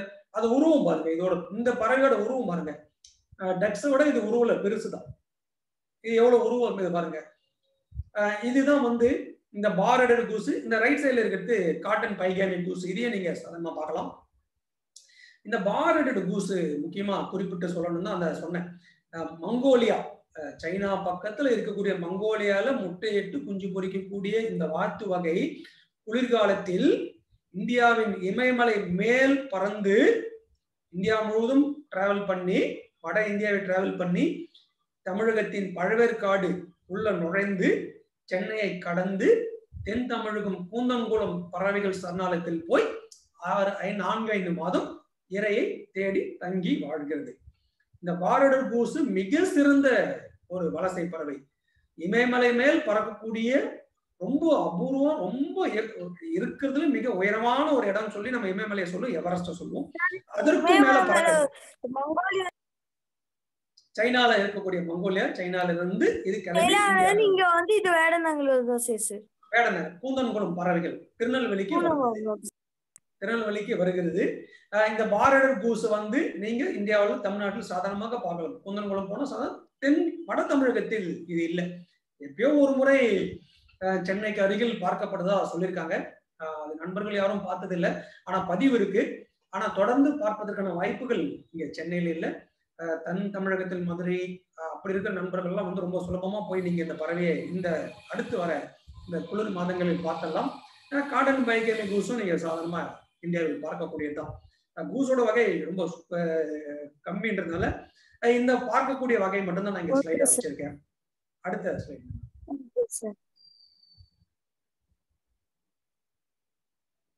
இந்த டக்ஸ்ல இருந்து நம்ம அப்படியே கொஞ்சம் நம்ம 3 வகையான பறவைகள் பார்த்தோம். டக்ஸ் வகை, பேர்ட்ஸ் கரையோர பறவை, அதர பறவைகள். இப்ப கரையோர பறவைகளை பத்தி முக்கியமா கவனிங்கன்னா இதுதான் இந்த குளிர்காலத்தில் பேசக்கூடிய அதிகம் வார்த்தை பார்த்தீங்கன்னா வேர்டர்ஸ் தான். வேர்டர்ஸ்ன்ற வார்த்தையை அதிகம் பேசி நான் பார்த்திருக்கேன். நண்பர்கள் வட்டாரத்தில் இருக்கும், குழுவில் இருக்கும் அந்த பெரிய பெரிய அமைப்புகள்லாம் பார்த்தீங்கன்னா மீட்டிங்கெல்லாம் கலந்துக்கும் போது அங்க பேசக்கூடிய முக்கிய வார்த்தை பார்த்தா வேர்டர்ஸ் பார்க்க போனேன், இந்த முறை நிறைய என்னால பார்க்க முடியலன்னு ஒருத்தர் சொல்லுவாரு. இன்னும் ஒருத்தர் இந்த இடத்துல போங்க நிறைய வேர்டர்ஸ் அங்க இருக்கு, அந்த இடத்துக்கு போனா பார்க்கலாம். எனக்கு ஆரம்பத்துல ஒண்ணுமே புரியல. இதெல்லாம் என்ன பறவைகள் பார்க்க போனா ஏதோ வேடனை பார்க்க போறாங்க, என்னதுக்கு வேடனை பார்க்க போறாங்கன்னு எனக்கு முதல்ல தோணுச்சு. ஆரம்பத்தெல்லாம் எதுக்கு வேடனை போய் பார்க்க போறாங்க, நம்ம பறவை தானே பார்க்க போறோன்ற எண்ணத்திலே தான் நான் அவங்க கிட்ட பேச்சை வந்து கவனிச்சுன்னே இருந்தேன். இந்த வார்த்தைகள் அதிகம் பேசியிருந்தாங்க வேர்டர்ஸ். அப்புறம் பார்த்தா அன்னைக்கு வந்து இந்து பேப்பர்லயும் குறிப்பிட்டு பேசும்போது இந்து பேப்பர்லயும் பாத்தீங்கன்னா வெயிட்டிங் ஃபார் வேர்டர்ஸ் அப்படின்ற ஒரு தலைப்பிலே கூட ஒரு ஆர்டிக்கலை கொடுத்துருந்தாங்க இந்துல. அடடா, இந்துலயும் அந்த வார்த்தை வந்து ஒரு கட்டுரை வர அளவுக்கு அப்ப என்ன முக்கியத்துவம் இருக்குன்னு சொல்லிட்டு அப்புறம் தான் அதை பத்தி தெரிஞ்சிக்கவும் படிக்கவும் ஆரம்பிக்கும் போதுதான் இந்த நீர்நிலை பறவைகளில் ஒரு வகை இந்த வேர்டர்ஸ் பறவை. இதை தமிழில் கரையோர பறவைகள் சொல்லிட்டு மிக தெளிவான அழகான தமிழ்ல உயிர் பத்திரிகை ஆசிரியர், தமிழகத்தின் பறவைகள் காப்பிடும் புத்தகத்தின் ஆசிரியர், இரவாடி புத்தகத்தின் ஆசிரியர் சண்முகானந்தம் இந்த வார்த்தையை பயன்படுத்தியிருக்கார். நான் வந்து அதிகரிக்கும் எழுதப்பட்ட கட்டுரைகள் எல்லாம் வேர்டர்ஸ்ன்ற வார்த்தையை தான் பயன்படுத்தி நானே எழுதினேன். அதிகம் வேர்டர்ஸ்ன்ற வார்த்தை, ஏன்னா தமிழ் சரியான பெயர் இல்லைன்னு. இவர் தான் வந்து கரையோர பறவைகள்னு சொல்லிட்டு ஒரு தமிழ் பெயரை வந்து அதுக்கு கொடுத்தாரு. ரொம்ப சரியான வார்த்தை, அது ரொம்ப பிடிச்ச வார்த்தையாகவும் அது இருக்கு. கரையோர பறவைகள் என்ன வித்தியாசம், இதுதான் நம்ம பார்க்கலாம். வாத்து வகையில இருந்து நம்ம இந்த கரையோர பறவைகளுக்கு வரலாம். இந்த தமிழ் பெயர் கொஞ்சம் உங்களுக்கு உணர்த்தும். கரையோர பறவைகள் அப்படின்னா அப்ப அந்த கரையில மட்டும்தான் அது வாழுமா, இந்த கரையிலே தான் அது தன்னுடைய வாழ்க்கையை முடிச்சுக்குமா, இறையை தேடுமா அப்படின்ற ஒரு கேள்வி இந்த தலைப்பிலே வருதான் பாருங்க. கரையோர பறவைகள் வருதுல கொஞ்சம் அது மாதிரி ஒரு சின்ன அந்த பதத்துக்கு தகுந்த மாதிரி அந்த வாழ்க்கை முறை இருக்குன்னு தோணுதுல. இதுதான் உண்மை. இந்த கரையோர பறவைகள் அனைத்தும் நீர்நிலைகள் ஒட்டி உள்ள நிலப்பகுதிகளிலும் நீரில் திட்டுக்கள் இருக்கு பார்த்தீங்களா, அங்கங்க திட்டு திட்டா இருக்கும் பார்த்தீங்களா, அந்த திட்டுக்களிலும் அருகில் இருக்கும் புதர்களிலும் அதை சுற்றி இருக்கும் மற்ற இடங்களிலும் வாழக்கூடிய இறை தேடக்கூடிய ஒரு பறவை தான் வேர்டர்ஸ், கரையோர பறவைகள் பெயர். இந்த கரையோர பறவைகளை எப்படி நம்ம இனம் கண்டுபிடிப்பது, இது அடுத்த கேள்வி. ரொம்ப சுலபம். வேர்டர்ஸ்கோட முக்கிய அடையாளமே மிக நீளமான கால்கள். கால்கள் பார்த்தீங்கன்னா உடம்புல இருந்து ரொம்ப நீளமா குச்சி மாதிரி அப்படியே இறங்கும். நீளமான கால்கள் தான் முக்கிய அடையாளம். இந்த கரையோர பறவைகள் நீரில் நீந்துவது இல்லை. இதுக்கு நீந்தும் தன்மையுடைய உடல் அமைப்பும் கிடையாது. வாத்து போன்று வாத்தோட காலோட இந்த ஜவ்வு தான் அங்க இந்த இடத்துல தான் அந்த வித்தியாசம் சொல்லணும்னு நினைச்சிட்டு இருந்தேன். வாத்தோட காலில் பாத்தீங்கன்னா இந்த ஒரு அந்த விரலுக்கு இடையிலும் அந்த ஜவ்வு போன்ற அமைப்பு இருக்கும். நீங்க போட்ல துடுப்பு பாத்தீங்கன்னா எப்படி இருக்கும் அந்த மாதிரி வாத்தோட கால் ஒவ்வொன்றும் ஜவ்வு போன்ற அமைப்பு ஒட்டி இருக்கும், அது பெடல் பண்றதுக்காக. ஆனா இந்த கரையோர பறவைகள் பேர்டஸ்க்கு பாத்தீங்கன்னா அப்படி எதுவுமே இருக்காது, தனித்தனி விரல்களா தான் இருக்கும். எப்படி கால் மிக நீளமா இருக்கோ அது மாதிரி அதோட விரல்களும் நீளமாக இருக்கும். இதுதான் முக்கிய அடையாளம். இதை பார்த்த உடனே இங்க நான் குறிப்பிட்டிருக்கிற அடையாளம் பறவைகள்லாம் பாருங்க. மஞ்சள் மூக்கு நாரை, நத்த கொத்தி நாரை, கரண்டி வாயன், செங்கால் நாரை, பூநாரை, மடையான், சாம்பல் நாரை, செந்நாரை, இவற்றை நீங்கள் அதிகம் பார்த்திருக்கலாம் கண்டிப்பாக. இந்த பறவை தவிர்த்து இன்னும் நிறைய வகைகள் உண்டு கரையோர பறவைகள்ல. இந்த மஞ்சள் மூக்கு நாரையெல்லாம் பாத்தீங்கன்னா எவ்வளவு நீளமான கால்கள் இருக்குது உங்களுக்கு தெரியும். நத்தை கொத்தி நாரைகளும் எவ்வளவு நீளமான கால்கள் இருக்குது தெரியும். அந்த இதோட கால்களுக்கு 3 விரல்கள் முன்னோக்கியும் ஒரு விரல் வந்து பின்னோக்கி இருக்கும் இந்த பறவைகளுக்கு. ஏன்னா சதுப்பு நிலம் மாதிரி இருக்கிற சேற்றை பகுதி கிளறி கிளறி தான் வந்து இரையை பிடித்து சாப்பிடும். அங்க இருக்கிற நத்தையை, தவளையை, பூச்சிகளை, தலைப்பிராட்டுகளை வந்து அதை வந்து அந்த சேற்றை கிளறி கிளறி சாப்பிடும் போது அது கீழே விழுந்து விடாமல் தடுப்பதற்கு இந்த கால் அமைப்பு அதுக்கு பயன்படுகிறது. 3 விரல் முன்பக்கமும் ஒரு விரல் பின்பக்கம் இருக்கும் போது அது கிளறும் போது அந்த பின்பக்கம் கால் அந்த விரல் வந்து அதை தாங்கி பிடித்துக் கொள்கிறது. இந்த முக்கியமான ஒரு அடையாளம். அந்த காலோட நகங்களை நம்ம அதிகம் பார்க்க முடியாது, ஏன்னா அது சேற்றிலே இருப்பதால. ஆனா அந்த நீளமான காலை வைத்து நம்ம இது வேர்டஸ் கரையோர பறவைகள் ஈஸியா குறிப்பிட்டுலாம். இந்த கரையோர பறவைகளிலும் 2 வகை உண்டு. இன்று நீளமான கால்கள் வந்து இதோட அடையாளம். வேர்டஸோட இங்கிலீஷ் நீங்க பதம் பார்த்தா லாங் லெக்டு பேர்ட்ஸ் தான் போட்டிருப்பாங்க வேர்டஸ்க்கு. இதுக்கு நீளமான கால்களுடைய ஒரு பறவைனே ஒரு அர்த்தத்தை குறிக்கும். அது இந்த கரையோர பறவைகளும் 2 வகை உண்டு. ஒன்று உருவில் பெரிய பறவை, இன்னொன்று உருவில் சிறிய பறவை. ஆனா அதோட கால்களும் நீளமா தான் இருக்கும், ஆனா அது உருவில் சிறிய பறவை. இந்த 2 வகை வேர்டஸ் இருக்கு. அடுத்த ஸ்லைடு.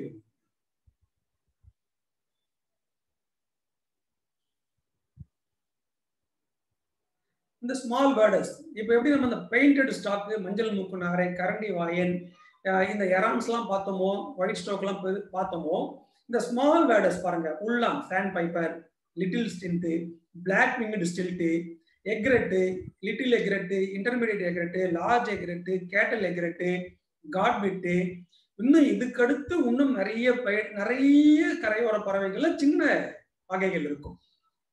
இது 2மே உருவில் பெரிய வேர்டஸ், உருவில் சிறிய வேர்டஸ் கரையோர பறவைகள் தான். ஆனா இந்த 2 பறவைகளோட காலும் நீளமாவே இருக்கும். இதுதான் ரொம்ப ஆச்சரியமான விஷயம். இந்த பறவையும் கரையோரங்கள் தான் இருக்கும், நீரில் நீந்துவது கிடையாது, நீர் திட்டுகளில் வாழும், நீர் ஓரமல் வாழக்கூடிய ஒரு பறவை. இந்த 2 பறவைகளும் வாத்து மாதிரி இருக்கும் பறவைகளோடு சேர்ந்தே இருப்பதை நீங்க பார்க்கலாம். வாத்து எங்க இருக்கோ அங்கேதான் இதுவும் இருக்கும். வாத்து வகைகளுக்கு என்ன உணவோ அதில் முக்கிய உணவும் இதுக்குதான். மீன் தான் வாத்துலயே கூட 2 விதமான வாத்து. டக்ஸ்ல பாதி இதெல்லாம் பாத்தீங்கன்னா டக்ஸ்ல கூட உங்களுக்கு சொல்லணும் நினைச்சேன். டக்ஸ் எல்லாம் பாத்தீங்கன்னா பெருவாரியா மீன்களை அதிகம் பிடிச்சு சாப்பிடக்கூடிய ஒரு வகை தான் டக்ஸ், வாத்து வகை. ஆனா கூஸ் அப்படி பாத்தீங்கன்னா அது ஒரு சைவ ஒரு உணவை தான் சாப்பிடும். எப்பயாவது சில பூச்சிகளை சாப்பிடக்கூடிய ஒரு வகை. ஆனா பெரும்பாலும் பாத்தீங்கன்னா அது அந்த தாவர வகைகளை தான் அதிகம் சாப்பிடும். கூஸ் வகை, வாரடட் கூஸ் எல்லாம் பாத்தீங்கன்னா தாவர வகைகள் தான். டக்ஸ் அப்படி கிடையாது, மீன்களுக்கு முதன்மை உணவாக சாப்பிடக்கூடிய ஒரு வகை. 2 இந்த வேர்டஸோட எல்லாம் பாத்தீங்கன்னா அந்த எந்த ஒரு பாகுபாடுமே கிடையாது, முழுக்க உயிரினங்கள் தான். பூச்சிகள், தவளை, மீன்கள், அப்புறம் அங்க ஓடக்கூடிய சிறு சிறு ஊர்வனங்கள், இது எல்லாமே இந்த வேர்டஸோட முக்கிய உணவு தான். எங்கே நீர்நிலை இருக்கோ அங்கே இந்த சிறு உயிரினங்கள் அதிகம் வரும். அதனால்தான் இந்த வேர்டஸ் பறவைகள் எல்லாம் அந்த ஓரத்திலேயே சுத்தி கொண்டிருக்கும். நீங்க நல்லா ஒரு நீர்நிலை அடிக்க பாருங்க. இந்த பெயிண்டட் ஸ்டாக் எல்லாம் வந்து அப்படியே இன்னும் பெயிண்டட் ஸ்டாக் இந்த பாண்ட் எரான்னு சொல்லக்கூடிய மடையான் பாருங்க, இருப்பதே தெரியாம ரொம்ப அமைதியா அப்படியே நின்றுட்டு இருக்கும். எவ்வளவு மணி நேரம் ஆனாலும் அப்படியே நிற்கும். அதுக்கு குருட்டு கொக்குனே சொல்லிட்டு பெயர் வச்சாங்க. நம்மளுடைய கண்ணுக்கு அது தெரியவே தெரியாதுன்றதுக்காக அசையாம நிற்கும். ஒரு மீனோ இல்ல ஒரு தவளையோ இல்ல வேற ஏதோ அதுக்கான இறை கிடைச்சிடுச்சுன்னு வச்சுங்க, மிக மிக மிக மிக வேகமாக பாய்ந்து மிக வேகமா குத்தி அதை எடுத்துரும். அந்த அளவுக்கு ஒரு வேகத்தோட செயல்படக்கூடிய ஒரு பறவைகள் தான் இந்த கரையோர பறவைகள்.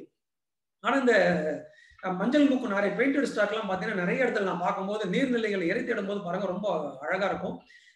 ஒரு குரூப்பா தான் அதை தேடும். தனித்தெல்லாம் எங்கேயும் ஒரே ஒரு பறவை எல்லாம் அதிகம் பார்ப்பது குறைவுதான். குரூப்பா தான் பார்ப்போம்.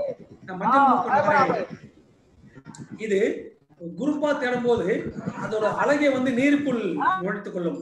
நீருக்குள் நுழைச்சிட்டு வேக வேகமா வலது எது வலது எடுன்னு சொல்லிட்டு வேக வேகமா தன்னுடைய இறைய வந்து மூக்கு அழகை வந்து குறிக்கும். மைக்க மட்டும் ஆஃப் பண்ணணுமா? வேகமா இறை தேடக்கூடியது அந்த சங்குவலை, சரி அந்த மஞ்சள் சங்குவலை நாரை. பெயிண்டட் ஸ்டாக் எல்லாம் பாத்தீங்கன்னா ரொம்ப அருமையா இருக்கும். ஒரு முறை நான் ஒரு 10 to 15 நிமிடம் அப்படியே ஒரு வீடியோவே எடுத்து வச்சேன். அது ஒரு இறையை எப்படி பிடித்து எப்படி விழுங்குதுன்னு பாக்குறதுக்குன்னே ரொம்ப வேகத்துல அது விழுங்குறது இல்லை பார்த்துட்டேன். சங்குவலை மஞ்சள் மூக்கு நாரை எல்லாம் பொறுமையாவதான் அது விழுங்குறதுக்கு மினிமம் 2-3 நிமிடம் கூட எடுத்துக்குது. அது அவ்வளவு பெரிய பீக்ல இருந்து எடுத்து அது உள்ள தடறதுக்கு ஒரு 2-3 நிமிடம் கூட எடுத்துக்குது. இந்த ஸ்மால் வேர்டர்ஸும் இங்க நீர்நிலைகளில் எங்கெல்லாம் பார்ப்பீங்க, வாத்து வகை பக்கத்தில் பெரிய வேர்டர்ஸ் இருக்கும்.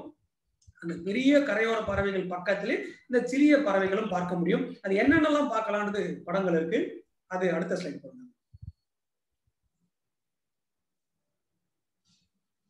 ஃப்ளமிங்கோ ரொம்ப குறிப்பா இது வந்து அதிகப்படியா ரசிக்கக்கூடிய ஒரு நிறத்தில் இருக்கக்கூடியது. வெள்ளை நிறத்தில் இருந்தாலும் அந்த பிங்க் நிறம் வந்து பார்ப்பதற்கு ரொம்ப அழகான ஒரு தன்மையை கொடுக்கக்கூடியது.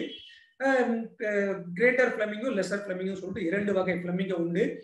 இந்த 2 வகை ஃப்ளமிங்கோ இந்தியாவை சேர்ந்த பறவை, வெளிநாடுகள் இருந்தெல்லாம் வரல. இந்தியாவில் முட்டையிட்டு குஞ்சு பொறிக்க வைத்தான். தமிழ்நாட்டில் வந்து பரவலாவே இப்ப பார்க்க முடியக்கூடிய ஒரு பறவையா தான் இந்த ஃப்ளமிங்கோ இருக்கு. கிரேட்டர் ஃப்ளமிங்கோ நிறைய இங்க சென்னையில நம்ம நிறைய பார்த்திருக்கோம். கிரேட்டர் ஃப்ளமிங்கோ, லெசர் ஃப்ளமிங்கோ கூட கிரேட்டரை பார்க்குற மாதிரி லெசரை பார்க்க முடியாது. ஒரு சில முறைகளை வந்து அந்த லெசர் ஃப்ளமிங்கோ பார்க்கப்பட்டிருக்கு. இந்த ஃப்ளமிங்கோ தான் முக்கிய வேர்டர்ல இதோட பிரீடிங் இனப்பெருக்கும் இது ரொம்ப ஆச்சரியமான விஷயம். ஒரே இடங்கள்ல தான் இந்தியாவில இனப்பெருக்கம் செய்யுது. வேற எங்கேயுமே வந்து குறிப்பே இல்லை. மற்ற எல்லா பறவைக்குமே பல இடங்கள்ல வந்து இனப்பெருக்கம் செய்யறது வந்து குறிப்பு இருக்கு, பதிவு பண்ணியிருக்காங்க. இந்த ஃப்ளமிங்கோ இனப்பெருக்கம் செய்யறது ஒரே இடத்துல, குஜராத் பக்கத்துல கட்சி அப்படின்ற ஒரு இடத்துல, ரான் ஆஃப் கட்சி, அந்த இடத்துல தான் இந்த ஃப்ளமிங்கோ வந்து இனப்பெருக்கம் செய்கிறது. இனப்பெருக்கம் செய்துவிட்டு அங்கிருந்து தன்னுடைய குஞ்சுகளோட மற்ற மாநிலங்களுக்கு வந்து இந்த குளிர்காலத்தில் கடந்து போகுது. இதே வந்து ஒரு வருடமும் இந்த ஒரு முறை வந்து நடைபெறுது. இந்த ஃப்ளமிங்கோ வந்து தமிழகத்தில் இப்ப பரவலாவே நண்பர்களோட பேசும்போது பல இடங்களிலும் பார்ப்பதா சொன்னாங்க. அப்ப அதோட எண்ணிக்கை உயர்ந்து வருவது ஒரு நல்ல விஷயம் தான். இதுவும் ஒரு வேர்டர்ஸ்ல முக்கியமா இந்த ஒரு கழுத்து ஒரு முக்கியமான ஒரு விஷயமா பார்க்கணும். அடுத்த slide. Painted stork, open bill stork, இந்த 2 படத்தையும் பாருங்க. இதெல்லாம் வந்து லார்ஜ் வேர்டர்ஸ், பெரிய வேர்டர்ஸ். அந்த லெஃப்ட் சைட்ல இருக்கிறது பெயிண்டட் ஸ்டாக்கு, ரைட் சைட்ல இருக்கிறது ஓப்பன் பில் ஸ்டாக்கு. இந்த லெஃப்ட் சைட்ல இருக்கிறது தான் நான் இப்போ முதல்ல சொன்ன உங்களுக்கு மீன் ஒரு 5 நிமிடத்துக்கு 3 to 5 நிமிடம் கிட்ட எடுத்துக்குது அது உள்ள விழுங்குறதுக்கு. எவ்வளவு பெரிய பீக்கு பாருங்க அதுக்கு. அதை எடுத்து அதை ஒரு சரியான முறையில அதோட பீக்கில் வச்சு அது உள்ள முழுங்குறதுக்கே வந்து உள்ள கொஞ்சம் கொஞ்சமா தள்ளுறதுக்கே வந்து 2-3 நிமிடம் எடுத்திருக்கு. அப்படியே ஒரு வீடியோ எடுத்து வச்சிருக்கேன். எவ்வளோ நேரம் எடுத்திருக்குது அப்படின்னு பாக்குறதுக்கே எடுத்தேன். சில பறவைகளும் அப்படி குத்தி இமிடியா முழுகிடும். அந்த அளவுக்குலாம் வந்து இந்த பெயிண்டட் ஸ்டாக் இல்ல, சில நேரங்கள் எடுத்தே பண்ணுது. இந்த ரைட் சைட்ல இருக்கிற ஓப்பன் பில் ஸ்டாக் பாருங்க, ரொம்ப ஆச்சரியமான ஒரு பறவை தான். இதோட முக்கிய உணவு நத்தை. தமிழ்ல வந்து நத்தை கொத்தி நாரை அப்படின்னு நேரடியா பெயர் வச்சாச்சு. நத்தையை அதிகம் சாப்பிடுவதனால் நத்தை கொத்தி நாரை. இங்கிலீஷ்ல ஓப்பன் பில்ட் ஸ்டாக் எதுக்கு வச்சாங்கன்னா அதோட பீக்கோட சென்டர்ல ஒரு சின்ன பிளவு மாதிரி இருக்கும். இந்த படத்துல உங்களுக்கு தெரியுதான்னு தெரியல. அந்த மேல் பீக்குக்கும் கீழ் பீக்குக்கும் சென்டர்ல பாருங்க ஒரு சின்ன பிளவு இருக்கும், ஒரு சின்ன ஹோல்ஸ் மாதிரி சந்து மாதிரி இருக்கும். அதனால ஓப்பன் பில்ட் ஸ்டாக் 2 பீக்கும் ஓப்பன்ல இருக்கிற மாதிரி அந்த ஆங்கிலத்துல பெயர். தமிழ்ல ரொம்ப தெளிவான பெயர் நத்தை கொத்தி நாரை. இந்த பறவையோட செயல்பாடு ஒரு முறை ஒரு நீண்ட நேரம் உட்கார்ந்து இதை கவனிக்கும் போது நிறைய இடத்துல நானே படிக்கும் போது என்ன வந்ததுன்னா, நத்தை ஓட்டை உடைத்து உள்ள இருக்கும் நத்தியை எடுத்து இது சாப்பிடும் அப்படின்றதா நிறைய இடத்துல படிச்சிருக்கேன். ரொம்ப ரொம்ப சரி, வேற வழி கிடையாது, ஏன்னா நத்தை எடுக்கணும் அது உடைக்கதான் வேணும் அப்படின்னு தான் படிச்சேன். ஆனா ஒரு இடத்தில் உட்கார்ந்து ஒரு சில ஒரு 4-5 முறை இதை உன்னிப்பா கவனிச்சோம் ஒரு முறை. ரொம்ப உன்னிப்பா கவனிக்கும் போதுதான் தெரிய வந்தது, எனக்கும் அந்த நத்தக்குத்தி நாரைக்கும் ரொம்ப கிட்டதான், ரொம்ப தூரம் போல, ரொம்ப கிட்டத்திலே தான் இருக்கும். ஒரு மணி நேரம் 2 மணி நேரம் உட்கார்ந்து இதை கவனிக்கும் போதுதான் தெரிய வந்தது, இது நத்தை ஓட்டை உடைப்பதே கிடையாது. அப்படியே நேரடியா பார்த்தோம், நத்தை ஓட்டை உடைக்கவே இல்லை.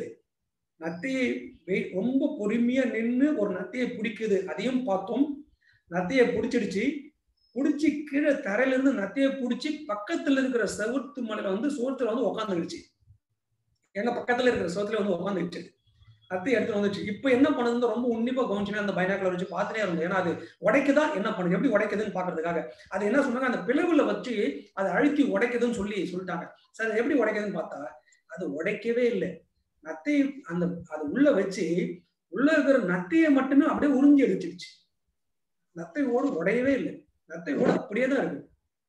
அந்த ஒரு அழுத்தம் கொடுத்து உள்ள இருக்கிற நத்தையை அப்படியே உறிஞ்சி எடுக்குது, உறிஞ்சி விட்டுது அப்படியே நத்தையை. உடனே ஒரு 5 நிமிடத்துல அந்த நத்தை ஓட்டை கீழே போட்டுடுச்சு. அப்புறம் நான் போய் அந்த நத்தை ஓட்டை எடுத்தேன் கையில, பார்த்தா நத்தை ஓட்டு எங்கேயுமே உடைபடவில்லை, அப்படியே ஒரு சின்ன விரிசல் கூட இல்லை, அப்படியே முழுமையா அந்த நத்தை ஓடு இருக்கு. உள்ள நத்தை மட்டும் தான் இல்ல, அந்த நத்தை அடுத்து ஒரு நத்தையை பிடிக்கிறதுக்கு அது போயிடுச்சு. இவ்வளவு ரொம்ப ஆச்சரியமாச்சு, ரொம்ப பிரமிப்பாச்சு. அப்படின்னா நம்ம நிறைய இடத்துல படிச்சோமே, நத்தை ஓட்டை உடைச்சல அது எடுக்குதா இருக்கு. ஆனா இது நத்தை ஓட அப்புறம் அங்க அந்த இடத்த இன்னும் 1 மணி நேரத்துக்கு மேல சுத்தி வந்து பார்க்கும் போதுதான் எல்லா நத்தை ஓடுகளும் உடையாமல் இருப்பதை பார்த்தோம். நத்தை ஓடு எதுவுமே உடையவே இல்லை, அப்படியே இருக்கு. அப்பதான் கண்டுபிடிச்சோம், ஒருவேளை நத்தை ஓடு உடைக்காம எடுக்குது, ஆனா இது உடைச்சு எடுக்குதுன்னு ஒரு தகவல் இருக்கு, அப்ப இதை மாத்தணும் அப்படின்னு சொல்லிட்டு அப்புறம் தான் நண்பர்கள் மத்தியில வெரிஃபை பண்ணும் போதுதான் தெரிய வந்தது. அப்புறம் நண்பர்கிட்ட பேசி இந்த நத்தை குத்தி நாரை, நத்தை ஓட்டை உடைப்பாங்கள் உள்ள இருக்கிறது உறிஞ்செடுப்பதை பதிவு பண்ணோம். இப்போ இந்த நண்பர்கள் வட்டாரத்தில் எல்லாருக்குமே நத்தை குத்தி நாரையோட அது ஒரு இறை பிடிக்கும் தன்மை வந்து தெரிஞ்சிடுச்சு. இந்த இடத்துல அதுதான் நம்ம பதிவு பண்ணலாம்னு நினைச்சேன். ஏன்னா நத்தை குத்தி நாரையை நீங்களும் எங்கன்னா படிச்சீங்கன்னா இந்த தன்மையை வந்து சொல்லுங்க, அது ஓட்டை உடைப்பதில்லை, ஓட்டையில இருந்து நத்தையை உறிஞ்சிக்குது. அதுக்குதான் இந்த ஒரு ஸ்லைடை முக்கியமா இங்க குறிப்பா வச்சது. அடுத்த ஸ்லைடு,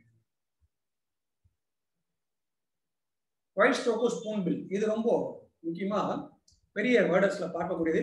இந்த ஒயிட் ஸ்ட்ரோக்கு தான் நம்ம நாராய் செங்கால் நாராய், அந்த ஒரு புலவர் சத்தியமூர்த்தி புலவர் பாடிய பறவைதான் இந்த செங்கால் நாரை ஒயிட் ஸ்ட்ரோக்.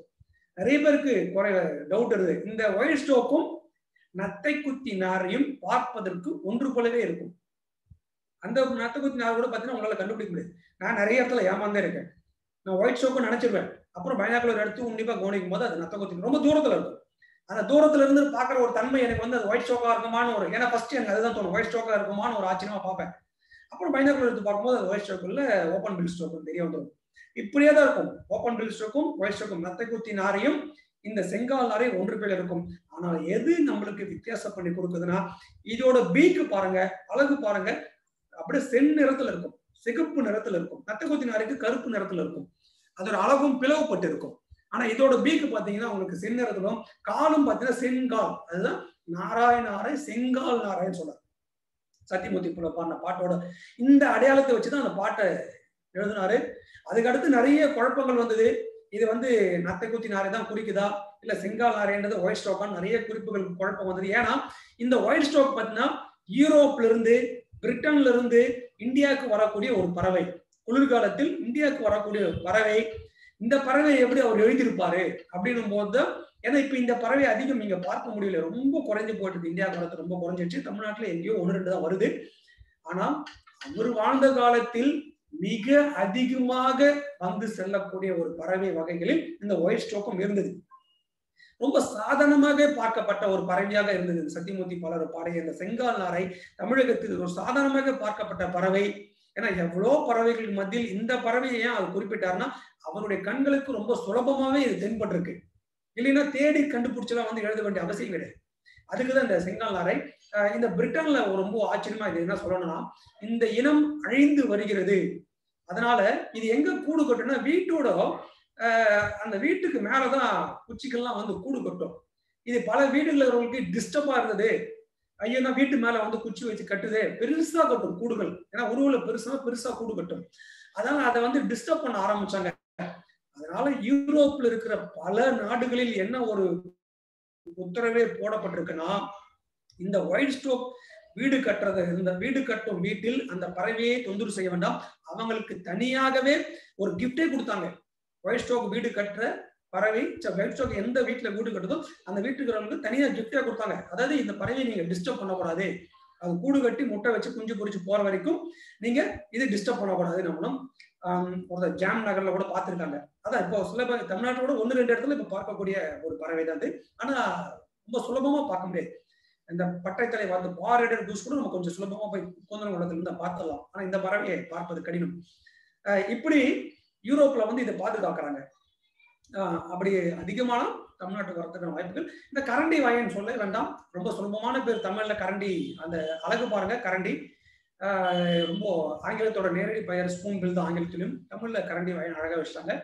இது வேடந்தாங்கல். இப்போ வேடந்தாங்கல் போனீங்கன்னா நீங்க உள்ள நுழைஞ்சதுல இருந்து அப்படியே ரைட் சைட்ல கடைசி இருக்கக்கூடிய மரத்துல இது எப்பவுமே தன்னுடைய வாழ்விடத்தை அமைச்சுக்குது. நான் பார்த்த வரைக்கும் முன்னாடி இருக்கிற மரத்தெல்லாம் இது நான் பார்த்தது கிடையாது. முன்னாடி இருக்கிற மரத்துல ஃபர்ஸ்ட் எது எடுத்துக்குதுன்னா பெயிண்டட் ஸ்டாக் எடுத்துக்கிறாங்க, அதுக்கடுத்து ஓப்பன் பில் ஸ்டாக்கு, அதுக்கடுத்து இந்த ஸ்பூன் பில்.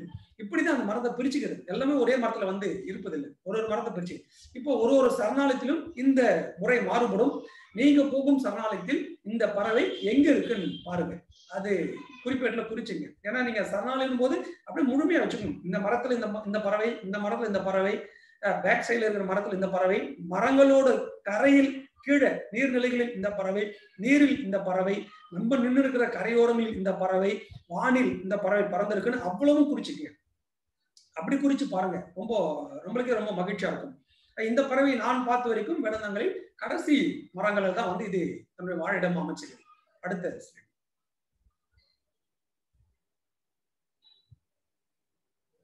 இப்போ சின்ன வேர்டஸ் சாண்ட் பேப்பர் உள்ளான்னு சொல்லுவோம். இங்க 2 பறவை 2 படங்கள் கொடுத்துருக்கு. லெஃப்ட் சைட்ல இருக்கிறது காமன் சாண்ட் பேப்பர், ரைட் சைட்ல இருக்கிறது வுட் சாண்ட் பேப்பர். பொரிய உள்ளான், இது உள்ளான்னு சொல்லுவோம். இந்தியாவுக்கு குளிர்காலத்தில் முதலில் வரக்கூடிய வெளிநாட்டு பறவை இந்த பறவை தான். ஒரு செப்டம்பர் மாதத்திலே வந்துடும். நீங்க செப்டம்பர் இன்னும் சில டைம்ல ஆகஸ்ட்ல கூட பார்த்துருக்கதா நண்பர்கள் சொன்னாங்க. ஆகஸ்ட் மாதத்திலே வந்து இந்த பறவை இந்தியாவுக்கு வந்துருது. இந்தியாவிலிருந்து கடைசியாக கிளம்பி அதோட நாட்டுக்கு செல்லக்கூடிய பறவையும் இந்த சாண்ட் பைப்பர் தான். முதலில் வருவதும் சாண்ட் பைப்பர் தான், கடைசியாக செல்லும் பறவைகளிலும் இந்த சாண்ட் பைப்பர் தான் இருக்கு. நிறைய சாண்ட் பேப்பர் இருந்தாலும் இந்த 2 சாண்ட் பேப்பர் நம்ம அதிகம் பார்ப்பதற்காக இந்த ஸ்லைடு நான் இங்க வச்சேன். இந்த காமன் சாண்ட் பேப்பர் லெஃப்ட் சைட்ல இருந்து காமன் சாண்ட் பேப்பர், இந்த ரைட் சைடு, இது ரெண்டுத்தையுமே எப்படி நான் இந்த ரைட் சைட்ல இருக்கிறது லெஃப்ட் சைடு இருந்து அந்த ஒரு உருவத்தை வச்சு கண்டுபிடிக்கலாம் கூட, அதோட நிறங்கள் பார்த்து கண்டுபிடிச்சிடலாம். இந்த வுட் சாண்ட் பேப்பர் ரைட் சைட்ல இருக்கிறது பாருங்க, அது மேல அந்த வுட்டு நிறத்துல சின்ன அந்த ரெக்க டாட் அது அப்படியே வளைஞ்சு இருக்கும். ரொம்ப சாதாரணவே இதை பார்த்தோன்னே கண்டுபிடிச்சிடலாம் வுட் சாண்ட் பேப்பர். இந்த காமன் சாண்ட் பேப்பர் கொஞ்சம் டக்குன்னு உங்களால கண்டுபிடிக்க முடியாது. நான் எப்படி இதை அடையாளம் பண்ணிக்கிறேன்னா, ஆரம்பத்தெல்லாம் வந்து முதல் முறையா பார்க்கும்போது ஒரே இடத்துல இது தனியாவே தான் பெரும்பாலும் இருக்குங்க. இந்த காமன் சாண்ட் பேப்பர் பார்த்தீங்கன்னா பெரும்பாலும் தனியாவே இருக்கும், கூட்டமாவே இருக்கா. 1 எங்கேயோ சில இடத்துல 2 இப்படிதான் நான் பார்த்திருக்கேன், தனியா தான் இருக்கும். ஆனா இந்த வுட் சாண்ட் பேப்பர் கூட்டமா தான் இருக்குமே. 1 மட்டும் எங்கேயோ ரொம்ப ரேரா தான் இருக்கும். கூட்டமா அப்படியே 10, 20, 30, 40 ஒரே இடத்துல கூட்டமா தான் இருக்கும் அப்படி. ஆனா எல்லாமே ஒரே நாட்டுல இருந்து வருது. ஆனா இறை தேடுற இடத்துல தனித்தனியாவே இருக்கு.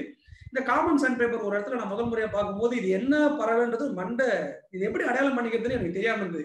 இது என்ன பறவைன்னு தெரியலையே. ஆனா ரொம்ப நேரம் நானும் அதுவும் பக்கத்துல பார்த்து நிக்கிறோம். ரொம்ப அடையாளம் பண்ணினேன். இந்த கலரு, பெல்லியில இந்த கலரு, நெக்ல இந்த கலரு, பீக் இந்த மாதிரி இருக்கு. ஆரம்ப கட்டத்துல இப்பெல்லாம் யோசிச்சு நோட் பண்ணிக்கிட்டேன், வச்சுக்கிட்டேன். இது வந்து எனக்கு அதை பார்த்த உடனே என்ன ஃபர்ஸ்ட் தெரிஞ்சதுன்னா, அதோட விங்ஸ், அதோட ரெக்கல மேல இருந்து அப்படியே தொடங்குறதுல பாருங்க ஒரு சின்ன வெள்ளை கலர்ல அப்படியே வளையதான். இந்த படத்தை கூட பாருங்க, ரெக்க மேல தொடங்கத்துல இருந்து அப்படியே பாத்தீங்கன்னா ஒரு வெள்ளை கலர்ல அப்படியே கிளம்புதான். அந்த ரெக்கையை ஒட்டி பாருங்க ஒரு வெள்ளை கலர்ல கிளம்புது அப்படியே. இதைதான் நான் அடையாளமா வச்சுக்கணுங்க. அப்புறம் இந்த பறவை நான் பார்க்கறது ரொம்ப சுலபமா கண்டுபிடிச்சு அந்த அடையாளத்தை வந்து கண்டுபிடிச்சது. இந்த காமன் சாண்ட் பேப்பருக்கு அந்த ரெக்கையை ஒட்டி அந்த வெள்ளை கலர்ல ஒரு சின்ன அடையாளம், அந்த ஒரு கர்வ் மாதிரி அப்படியே திரும்பும். இது நல்லா தெரியும். நீங்க நீர்நிலை அறையில் பார்க்கும்போது இந்த பறவை இன்னொன்னு சுலபமா இதை கண்டுபிடிக்கனா, இது பேக் சைடு வாழை வந்து வேகமா ஆட்டினே இருக்கும். ஒரு நிமிடத்துக்கும் 2 நிமிடத்துக்கு ஒரு முறை பாலை ஆட்டினே இருக்கும் பேக்ல வேகமா. ஏன்னா ஒரு வடுவூர் சில நேரத்துல பார்க்கும்போது எதுக்கு இவ்வளவு வேகமா ஆட்டுதேன்ற ஒரு எண்ணம் கூட வந்துச்சு எனக்கு. ஆட்டினே பால் ஆட்டி பாருங்க ஆட்டி இருக்கும். உட்ஸ் அண்ட் பேப்பர்லாம் அப்படி பண்ணாது அதிகம். அந்த உட்டோட நிறத்தை வச்சே கண்டுபிடிச்சிடலாம். இந்த 2 பறவைகள் கண்டிப்பா நீர்நிலையில் பார்ப்பதற்கு 100% வாய்ப்புகள் உண்டு. அடுத்த இங்க சூப்பரா இங்க பாருங்க பிளாக் விங்ஸ் சொல்லிட்டு சின்ன பேர்டர்ஸ் தான் இது. அதோட காலோட அளவு மட்டும் பாருங்களேன் எவ்வளவு பெருசு இருக்கு. இதை நான் சென்னை இது நேரடியா நம்ம கிட்ட போய் பார்க்க முடியாது, பைனாகுலர் தான் பார்க்க முடியும். ஆனா இதோட காலோட அளவை நீங்க நேரடியாக பார்க்க வேண்டியனா ரொம்ப சுலபமான ஒரு இடம் சென்னையில் சொல்றேன். நீங்க எக்மோர் மியூசியத்துக்கு போயிடுங்க. உள்ள போனீங்கன்னா பறவைகளோட ஸ்பீசிஸ் ஸ்பெசிமென் வச்சிருப்பாங்க. அந்த ஸ்பெசிமென்ல இந்த பிளாக் விங்டு ஸ்டில்ட்டும் வச்சிருக்குதுன்னு கேள்விப்பட்டு நான் ஒரு முறை உள்ள போய் பார்த்தேன். அந்த இடத்துலதான் இந்த பறவை ஒரிஜினல் அப்படியே உண்மையான பறவை அப்படியே ஸ்பீசிஸ் ஸ்பெசிமெனா வச்சிருந்தாங்க. அந்த கால் அளவு பார்த்து அப்படியே பிரமிப்பாயிடுச்சு. அவ்வளவு நீளம் 1 அடி ஸ்கேல் நீட்டுக்கு இருக்குங்க. 1 அடி ஸ்கேலும் தாண்டி நிக்குதுன்னு நினைக்கிறேன். அவ்வளவு நீட்டு 30 சென்டிமீட்டருக்கு மேல நிக்குது அது ஒரு காலோட நீட். அதுக்கு மேலதான் அது பறவையே ஸ்டார்ட் ஆகுது. அது அப்படியே இருக்கு. நீங்க சென்னை எக்மோர் மியூசியத்துல போய் பாருங்க. இன்னும் நிறைய பறவைகள் அங்க ஸ்பீசிஸ் இருக்கு. இதுதான் எனக்கு டக்குன்னு அட்ராக்ட் ஆச்சு அந்த இடத்துல பார்க்கும்போது. கிட்ட பார்க்கறதுக்கு இந்த பறவையோட அமைப்பை பார்க்கறது ரொம்ப. இந்த ஸ்லைட்ல கூட பாருங்க, இதுதான் நம்ம சின்ன வேர்டர்ஸ் சொல்றோம். அதுக்கு கீழே ஒரு சின்ன பறவை இருக்கா? சன் பேப்பர் இருக்கா? காமன் சன் பேப்பர் மாதிரி தெரியுதா உங்களுக்கு? பார்க்கும்போது கண்டுபிடிக்க முடியும். அந்த ரெக்கையை ஒட்டி அந்த ஒயிட் ஸ்டார்ட் ஆகுதா? நீங்க லேப்டாப்ல பாத்தீங்கன்னா உங்களுக்கு நல்லா தெரியும். மொபைல்ல கொஞ்சம் கம்மியா தெரியலாம். இதுவே ஸ்மால் வேர்டர்ஸ் தான். பிளாக் விங்கட் ஸ்டில்ட் எவ்வளவு அந்த சைஸுக்காக தான் வச்சு பாருங்க. ஸ்மால் வேர்டர்ஸ்ல எவ்வளவு சின்ன ஸ்மால் பாருங்க. அது பக்கத்துல இந்த காமன் சைன் பேப்பர் பக்கத்துல இன்னும் ஸ்மால் சைன் பேப்பர் இன்னும் ஸ்மால் வேர்டர்ஸ் வைக்கலாம். லிட்டில் ஸ்டிண்ட் ஒரு சிட்டுக்குருவி அளவு தான் இருக்குமே. அது சிட்டுக்குருவி அளவு தான் அந்த வேர்டர்ஸ் இருக்குமே. அடையாறு கழிமுகத்துல 100 கணக்குல அதை பார்த்திருக்கேன். அதோட இறைக்கெல்லாம் கூட அங்க இருந்து எடுத்திருக்கேன். அதனால இது அது பக்கத்துல வச்சா அந்த காமன் சன் பேப்பரோட ரொம்ப சின்ன சன் பேப்பர் சாரி சின்ன ஒரு வேர்டர்ஸ் தான். அதுக்குதான் இந்த ஒரு ஸ்லைடோட அமைப்பு வச்சு அடுத்த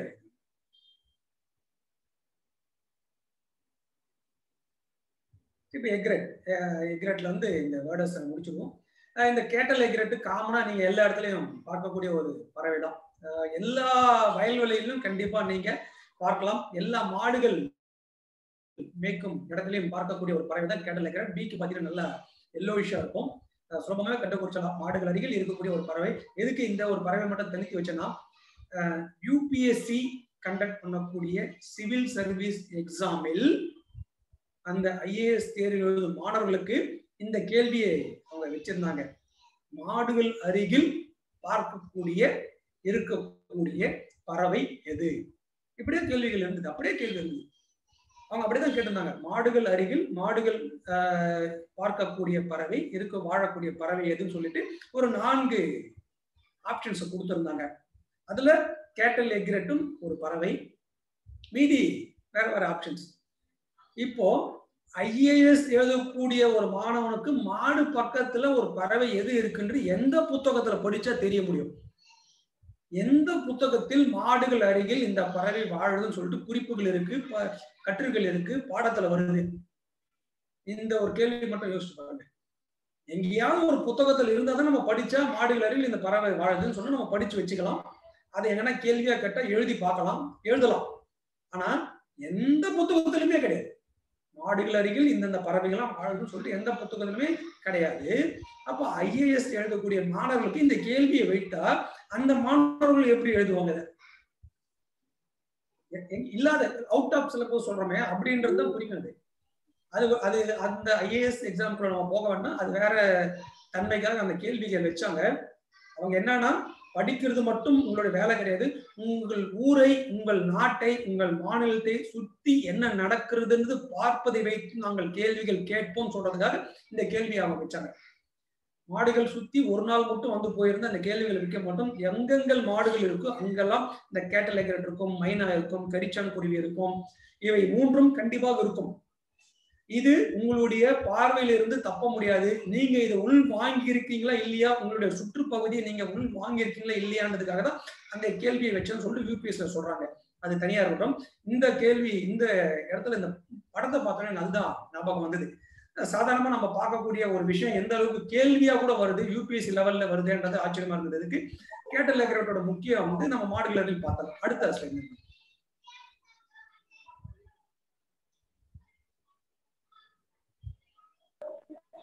சார். கடைசியா நம்ம பேசலாமா? இந்த எக்ரெட்ல 3 வகை இங்க பிரிச்சிருக்க. Little egret, intermediate egret, large egret. மூணுமே ரைட்ல அப்படியே லெஃப்ட்ல இருந்து வந்து பாருங்க. ஃபர்ஸ்ட் எடுத்து அந்த லிட்டில் எக்ரெட் ரொம்ப பார்த்தாவே கண்டுபிடிச்சோம். அது பீக் வந்து பிளாக் கலர்ல இருக்கும். இன்னும் சுலபமா கண்டுபிடினா அதோட காலோட எட்ஜில் எல்லோ கலரு கண்டுபிடிச்சாங்க. இந்த கால் எல்லோ பிளாக்ல இருக்கும். அது அந்த நகங்கள்லாம் பாருங்க, விரல்கள்லாம் பாருங்க எல்லோ கலர்ல இருக்கும். இது லிட்டில் எக்ரெட். பெயருக்கு ஏற்ற மாதிரி சிறிய ஒரு உருவமைப்பில் உள்ளதுதான். அந்த கேட்டல் எக்ரெட் மாதிரி அந்த அளவுல இருக்கும் இந்த லிட்டில் எக்ரெட். சென்ட்ரல் இருக்கிறது இன்டர்மீடியட் எக்ரெட். இந்த லார்ஜ் எக்ரெட். இந்த ரெண்டுத்தையுமே அப்படியே கம்பேரிசன் பாருங்க. கம்பேரிசன் பண்ணும்போது அந்த இன்டர்மீடியட் லார்ஜோட கழுத்து பகுதியை பாருங்க. அதோட கழுத்து பகுதியை பாருங்க. லார்ஜுக்கு முழுமையா எஸ் வடிவில் இருக்கா? முழுமையா எஸ் வடிவில் இருக்கு பாருங்க. இன்டர்மீடியட்டுக்கு எஸ் வடிவில் இருக்கு, ஆனா முழுமையான எஸ் வடிவில் இல்லை பாருங்க. அது ஒரு பாதி எஸ் வடிவில் தான் இருக்கு. ஆனா லார்ஜ் எக்ரெட்டுக்கு பாருங்க ஒரு முழுமையான எஸ் வடிவில் இருக்கு. இதுதான் ரொம்ப ஈஸியா நம்ம பார்க்க கண்டுபிடிச்சிடலாம். லிட்டில் எக்ரெட் சுலபமா கண்டுபிடிச்சாலே உருவமைப்பை நம்ம காமிச்சு கொடுத்துரும். இந்த லார்ஜுக்கும் இன்டர்மீடியட்டுக்கும் இந்த கழுத்து பகுதியோட எஸ் பகுதியை வச்சு சுலபமா கண்டுபிடிச்சிடலாம். இந்த 3 பறவையுமே நீங்க பார்க்கக்கூடிய இடத்துல இருக்கு சார். அது ரொம்ப எதுக்கு நான் இந்த ஸ்லைடு இந்த எக்ரெட்டுக்கு மட்டும் இந்த 2 ஸ்லைடு வச்சேன்னா, நீங்க பார்க்கக்கூடிய அனைத்து நீர்களிலும் இந்த 3 பறவையுமே இருக்கும். கேட்டல் எக்ரெட் இருக்கும், லிட்டில் எக்ரெட் இருக்கும், இன்டர்மீடியட் எக்ரெட் இருக்கும், லார்ஜ் எக்ரெட் இருக்கும். நம்ம சாதாரணமா இது எக்ரெட் இல்ல இது கேட்டல் எக்ரெட்னு சொல்லிட்டு இந்த பீக்கு மட்டும் வச்சு எல்லோ கலர் இருக்குதா இது கேட்டல் எக்ரெட் பா இல்ல பிளாக் கலர் லிட்டில் அவ்வளவுதான் நினைச்சு மீதி 2 பறவையும் அதே பெயரை சொல்லிடுவோன்றதுக்காக தான் இந்த 3 பறவையை நான் பிரிச்சு காமிக்கிறேன். நீங்க நீர்நிலைகளில் பார்க்கும்போது பீக்கை மட்டும் கவனிக்கூடாது. அது கழுத்து பகுதியும் பாருங்க, உருவ பகுதியும் பாருங்க. ஒரு எக்ரெட்டையும் நீங்க இப்படித்தான் பிரிச்சு பார்க்கணும். ஏன்னா நீங்க பார்க்கும் பறவைகள் பெரும்பாலும் எக்ரெட் தான் இருக்குமே, மற்றதெல்லாம் வந்து குறைவா தான் இருக்கும். அதனால இந்த 4 எக்ரெட்டும் கரெக்டா பிரிச்சு பார்க்கறது தான் இந்த ஸ்லைட். அடுத்த ஸ்லைட் மற்ற பறவைகள் பற்றி சார். பேர்டர்ஸ்ல டக்ஸை பத்தி நம்ம பார்த்தோம். பேர்டர்ஸ் கரையோர பறவைகள் அந்த ஒரு தலைப்பில் பார்த்தோம். டக்ஸ் வந்து நீர்நிலைகள் இருக்கும். கரையோர பறவைகள் கரையை சுத்தி வாழக்கூடிய பறவைகள், அதனால அது கரையோர பறவைகள் சொல்றோம். அதோட முக்கிய அடையாளம் நீண்ட கால்கள், நீண்ட விரல்கள். ரைட்டா? இப்போ நம்ம நீர்நிலை பறவைகள்ல 3வது தண்ணீர் கடைசியான ஒரு பகுதிக்கு வந்துட்டோம். அதர் பேர்ட்ஸ் மற்ற பறவைகள் என்னென்னலாம் நீர்நிலை பறவைகள்ல குறிக்குது அப்படின்னு பார்த்தா, முதன்மையா கிங்ஃபிஷர் சொல்லலாம். மீன் குத்தி பறவைகள் நீர்நிலைகள் அருகில் மட்டுமே அதிகம் வாழக்கூடிய ஒரு பறவை. 98-99% இது நீர்நிலை அருகில் தான் இருக்குமே. வேற எங்கேயுமே நம்ம தனித்து வீட்டு பக்கத்துல பார்த்தாலும் பக்கத்துல எங்கேயோ ஒரு கிணறு இருக்கலாம், ஒரு ஏரி இருக்கலாம், ஒரு குளம் இருக்கலாம், இல்லை ஒரு வயல்வெளி இருக்கலாம், அங்க அது இருக்கலாம். மீன் கொத்தி முக்கியமா ஒரு நீர்நிலை பறவைகள்ல முக்கியமா முதல் இடத்துல வைக்கும். அப்புறம் பஞ்சுருட்டான், பீட்டர்ஸ் இப்பெல்லாம் பாத்தீங்கன்னா நீங்க நீர்நிலைகள்ல எது அதிகம் பார்க்கறோமோ இல்லையோ பஞ்சுருட்டான் பறவை நானே அதிகம் பார்த்து வந்து கொண்டிருக்கேன். அப்படி பீ ஈட்டர்ஸ் சொல்லக்கூடிய ப்ளூ டெயில் பீ ஈட்டர்ஸ் நிறைய பார்க்கலாம். அது வலசை வரக்கூடிய பறவை. கிரீன் பீ ஈட்டர்ஸ் நம்ம தமிழ்நாட்டில் இருக்கக்கூடிய ஒரு பறவை. அடுத்து பான்ஸ்வேலோ, இமயமலை பகுதியிலிருந்து வட இந்தியாவிலிருந்து தமிழகத்திற்கு குளிர்காலத்தில் மட்டும் வரக்கூடிய ஒரு பறவை. தகைவெல்லாம் சொல்லிட்டு அனைத்து நீர்நிலைகளும் பார்க்கக்கூடிய ஒரு பறவை தான் இந்த பான்ஸ்வேலோ. நிறைய முறை நான் வந்து இந்த பான்ஸ்வேலோவை போரூர் பக்கத்துல இருக்கிற ஏரியில பார்த்துருக்கேன். இதுக்குன்னே நிறைய மாதிரி போய் நின்று படங்கள் எடுத்திருக்கேன், குறிச்சிருக்கு. காலையில அது எப்படி என்ன பண்ணுது, மாலையில அது என்ன பண்ணுதுன்னு நிறைய பார்த்துருக்கேன். இது ஒரு நீர்நிலை பறவைகள்ல அதர் பறவைகள்ல வரக்கூடியது. பிளாக் கை கரும்பருந்து நம்ம சாதாரண இருக்கிற இடத்துலயும் மேல சுத்தும், அதிகம் நீர்நிலைகள் மேலும் சுத்தும். ஏன்னா அதோட இறை என்றது இந்த மத்த பறவைகள் தான், காத்து வகைகள், கரையோர பறவைகள், இதுதான் அதோட இறை. அதனால இந்த கரும்பொருந்தும் நீர்நிலைகள் அருகில் அதிகம் பார்க்கக்கூடிய ஒரு பறவை வச்சுக்கலாம். அப்புறம் இந்த மார்ஷ் ஏரியர், இன்னும் யூரோப்பியன் மார்ஷ் ஏரியர் கரெக்டா சொல்லலாம். சேற்றுப்பூனை பருந்து, இது யூரோப்ல இருந்தே வருதுங்க. இதான் ரொம்ப ரைட்டு. நான் சொல்றது வாத்து வகைகள், நார்த்தன் பின்டேல், நார்த்தன் ஷவுலர், ஒயிட் ஸ்டோக்கு, கிரேனு, இது மட்டும் யூரோப்ல இருந்து வரவில்லை. யூரோப்ல இருந்து வரக்கூடியது யூரோப்பியன் மார்ஷ் ஏரியரும் வருது. பருந்தும் யூரோப்ல இருந்து பிரிட்டன்ல இருந்து இந்தியாவுக்கு வருது, வலசையா வருது, இறைக்காக தான் வருது. ரொம்ப பிரில்லியண்டா வரும், ரொம்ப புத்திசாலித்தனம். இந்த மார்ஷ் சேரியட்லாம் வந்து ரொம்ப புத்திசாலித்தனம். எப்படி கிளம்புன்னு பாருங்க, யூரோப்ல அதோட அந்த காண்டினென்ட்ல இருந்து இந்த கரை வேடஸ் வாத்து அங்க இருந்து கூட்டமா கிளம்புது பாருங்களா, அதை இதை ஃபாலோ பண்ணிட்டே இருக்கும். எப்போ கிளம்புதுன்னு ஃபாலோ பண்ணிட்டே இருக்கும். அதுங்க கிளம்பி இந்தியா பக்கம் வரும்போது இந்த மார்ஷ் கேரியரும் கிளம்பிடும், அங்கிருந்து கிளம்பிடும். அந்த பின்னாடியே தான் இது வரும், அது தனியா இது தனியா வராது. இந்த வாத்து வகைகளோட கூட்டங்களோட பின்பக்கமே தான் இது வரும், அப்படியே பின்னாடி வரும். அப்படியே ஏர்ல எதனா பிடிக்க முடியும்னாலும் பிடிச்சிடும். சின்ன சின்ன அந்த முட்டையிட்டு குஞ்சு வச்சு முதல் தடவையா வரக்கூடிய பறவைகள்லாம் வந்து ஈஸியா மாட்டிக்கும், இந்த மார்ஷ் கேரியர்கிட்ட மாட்டிக்கும். அந்த வாத்து வகையோட பறவை பின்னாலே வந்து அது எந்த நீர்நிலை அருகில் இறங்குதோ அந்த நீர்நிலை அருகில் தான் இதை சுத்தி நிற்கும். ஏன்னா அதோட இடம் இதுதான். திருப்பி குளிர்காலம் முடிஞ்சு அப்படியே திரும்பி அதே மாதிரி போயிடும். ஆக வலசை வரக்கூடிய பறவைகளில் பருந்து வகைகளும் உண்டு, கழுகு வகைகளும் உண்டு. அதுல இருந்து அந்த மார்ஷ் கேரியர் நிறைய நீர்நிலை அருகில் தான் அதிகம் நம்ம பார்க்க முடியும். அடுத்து இந்த மைக்ரேஷன் பேர்ட்ஸ் மட்டும் தனியா ஒரு செஷன்ஸ் இருக்கும். ஏன்னா ஒரு முக்கியமான ஒரு டாபிக் அது. தனித்தே நீங்க மைக்ரேஷன் பேர்ட்ஸ் பத்தி கத்துக்கணும். ரொம்ப ஆச்சரியமான தகவல்கள்லாம் உள்ளடக்கியது தான் மைக்ரேஷன் பேர்ட்ஸ். அது செஷன்ஸா பார்ப்போம். அடுத்து பிராமணி கைட்டு. பிராமணி கைட்டு இப்ப சென்னை மாதிரி நகரத்துல பார்க்க முடியாது. நீங்க எங்க பார்க்கலாம்னா ராமநாதபுரம், ராம்நாடு, நீங்க ராமேஸ்வரத்துல இருந்து அந்த எங்க போகுது போன சமீபமா போய் வந்தோம். ராமேஸ்வரத்துல இருந்து அந்த எட்ஜி கோடி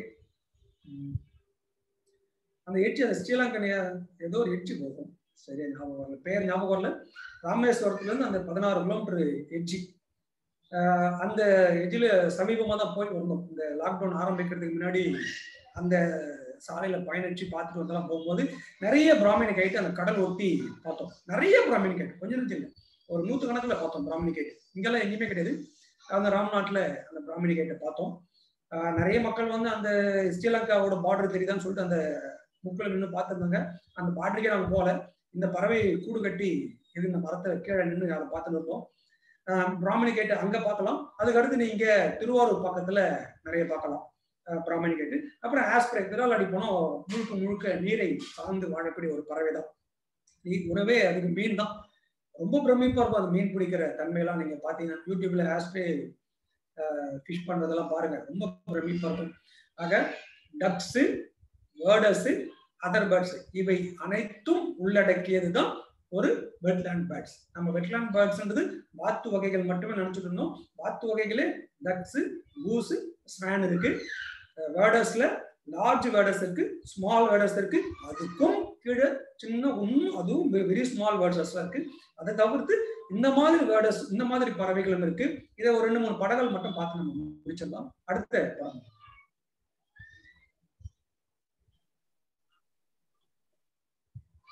கிங்ஃபிஷர். இது ரொம்ப 3 கிங்ஃபிஷரை நீங்க பார்ப்பதற்கு எதுக்கு இங்க வச்சோன்னா 3 கிங்ஃபிஷர் நீங்க கண்டிப்பா நீர்நிலை அருகில் பார்ப்பீங்க.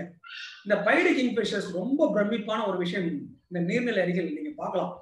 நீர் மேல ஹெலிகாப்டர், ஏரோப்ளேனுக்கு ஹெலிகாப்டருக்கு என்ன வித்தியாசம்னா, ஏரோப்ளேன் அந்த இடத்துல நிக்க முடியாது, கொஞ்சமாவது அது நகர்ந்துனே இருக்கும். நகர்ந்துனே இருந்தாதான் அது அந்த இடத்துல நிற்கும். ஆனா ஹெலிகாப்டர் அப்படி கிடையாது, அந்த இடத்துல அப்படியே நிற்கக்கூடிய தன்மை உண்டு அதுக்கு. அந்த விதமான செயலை செய்யக்கூடிய ஒரு பறவை தான் இந்த பைடு கிங்ஃபிஷர். லெப்ட் சைட்ல இருக்கிற முதல் படம் பைடு கிங்ஃபிஷர் அப்படியே தன்னுடைய இறக்கையை மிக மிக மிக மிக வேகமாக அடித்து அப்படியே நீர்நிலை மேல் நின்று அந்த நீரை பார்க்கும். மீன் மட்டும் தண்ணியில தெரிஞ்சதுன்னா அப்படியே உடம்ப கூட நுழைச்சி மீனை கொண்டு போயிருக்கிறதெல்லாம் பார்த்திருக்கேன். உடம்பு அப்படியே ஒரு ராக்கெட் மாதிரி உள்ள நீருக்குள்ள இறங்கி அந்த மீனை எடுத்துட்டு அப்படியே பறந்து போயிடும். அடுத்த படம் பார்த்தீங்கன்னா காமன் கிங்ஃபிஷர். இந்த காமன் கிங்ஃபிஷர் முதல் முறையை நான் பார்த்து ஏமாந்துட்டேன். காமன் கிங்ஃபிஷர்ஸ் ஏன் பெயர் வச்சாங்கன்றது ஒரு சின்ன சுவாரஸ்யமான சம்பவத்தை வந்து தியோடோர் பாஸ்கரன் சார் சொன்னார். காமன் கிங்ஃபிஷருக்கு ஏன் அவங்க பெயர் வந்ததுன்னா, இந்த நியூ வேர்ல்டு ஓல்டு வேர்ல்டுன்னு சொல்ற பார்த்தீங்களா, பழைய உலகம் புதிய உலகம். இந்த ஆப்பிரிக்காலாம் பார்த்தீங்கன்னா ஓல்டு வேர்ல்டு, அங்கிருந்தா மனிதன் தோன்றினா, அதனால அது பழைய உலகம். புதிய உலகம் ஏதோ சொல்லுவோம்னா north America, south America, Greenland, இதெல்லாம் புதிய உலகத்தில் சேர்ப்பாங்க. இந்த காமன் கிங்ஃபிஷர் அனைத்து இடங்களிலும் பார்க்கக்கூடிய வாழக்கூடிய ஒரு பறவை. அதனாலதான் கிங்ஃபிஷர் காமன் கிங்ஃபிஷர் வச்சுட்டாங்க. அதாவது நியூ வேர்ல்டிலும் பார்க்கக்கூடிய ஒரு பறவை, ஓல்டு வேர்ல்டிலும் பார்க்கக்கூடிய ஒரு பறவை, அதனால காமன் கிங்ஃபிஷர். இதை முதல் முறையா இந்த காமன் கிங்ஃபிஷரை பார்க்கும்போது என்ன ஏமாற்றம்னா ரொம்ப சின்னதுங்க. இது நம்ம இந்த படத்துல பார்க்கறதுக்கு பெருசா இருக்கிறது, நேர்ல பார்த்தீங்கன்னா ரொம்ப சின்னதா இருந்தது. ரொம்ப அழகா இருக்கும், கலர் ரொம்ப அழகா இருக்கும். பார்க்காதீங்கன்னா ரொம்ப ஆச்சரியமா இருக்கும் அதோட கலரை பார்த்தீங்கன்னா. சமீபத்துல கூட பழவேற்காடு போய் வரும்போது இந்த பறவை ஒரு மீன் பிடிக்கும் வேட்டையை பார்த்து ஒரு 1/4 மணி நேரம் நின்று அப்படியே அதை போட்டோ எடுத்துக்கிட்டோம். மீன் பிடிக்கும் தன்மையை பார்த்து ரொம்ப சூப்பரா மீன் பிடிச்சது பார்த்தோம். ரொம்ப சின்ன பறவை அந்த காமன் கிங்ஃபிஷர். நீங்க பார்க்கும்போது அந்த உணர்வை உணர்வீங்க. மூணாவது ஒயிட் த்ரோட்டட் கிங்ஃபிஷர்ஸ் வந்து சொல்லவே வேண்டாம். அந்த உடம்பு மின்பக்கம் கழுத்து பகுதியில் இருக்கும் வெள்ளை நிறமே வந்து சாதாரணமா உணர்த்திடும். நம்ம வீட்டு பக்கத்துல இருக்கும் சின்ன சின்ன நீர்நிலைகளே பார்க்கலாம், தோட்டத்திலே பார்க்கலாம். எங்க வீட்டு தோட்டத்துல நான் நிறைய முறை இதை மணிக்கணக்குல பார்த்திருக்கேன். 2 மணி நேரத்துல மத்தியத்தெல்லாம் பார்த்தீங்கன்னா 2 மணி நேரத்துக்குள்ள வந்து அமர்ந்துரும். வெயில் காலத்துலாம் பார்த்தீங்கன்னா மிக அதிகமா மரத்துக்கு கீழே ஓய்வெடுக்கிறத பார்த்திருக்கேன். இந்த 3 கிங்ஃபிஷர்ஸ் தவிர்த்து இன்னும் சில 4 கிங்ஃபிஷர் வகைகள் உண்டு. அதை நாம் பொது இடங்களில் அதிகம் பார்க்க முடியாது. அதனாலதான் வந்து இந்த 3 கிங்ஃபிஷர் மட்டும் வச்சிருக்கேன். இந்த 3 கிங்ஃபிஷரும் நீர்நிலையை ஒட்டி மட்டும் வாழக்கூடிய பறவை. இது அதர் வெட்லேண்ட் பேர்ட்ஸ்ல வரக்கூடிய அடுத்த ஸ்லைட்.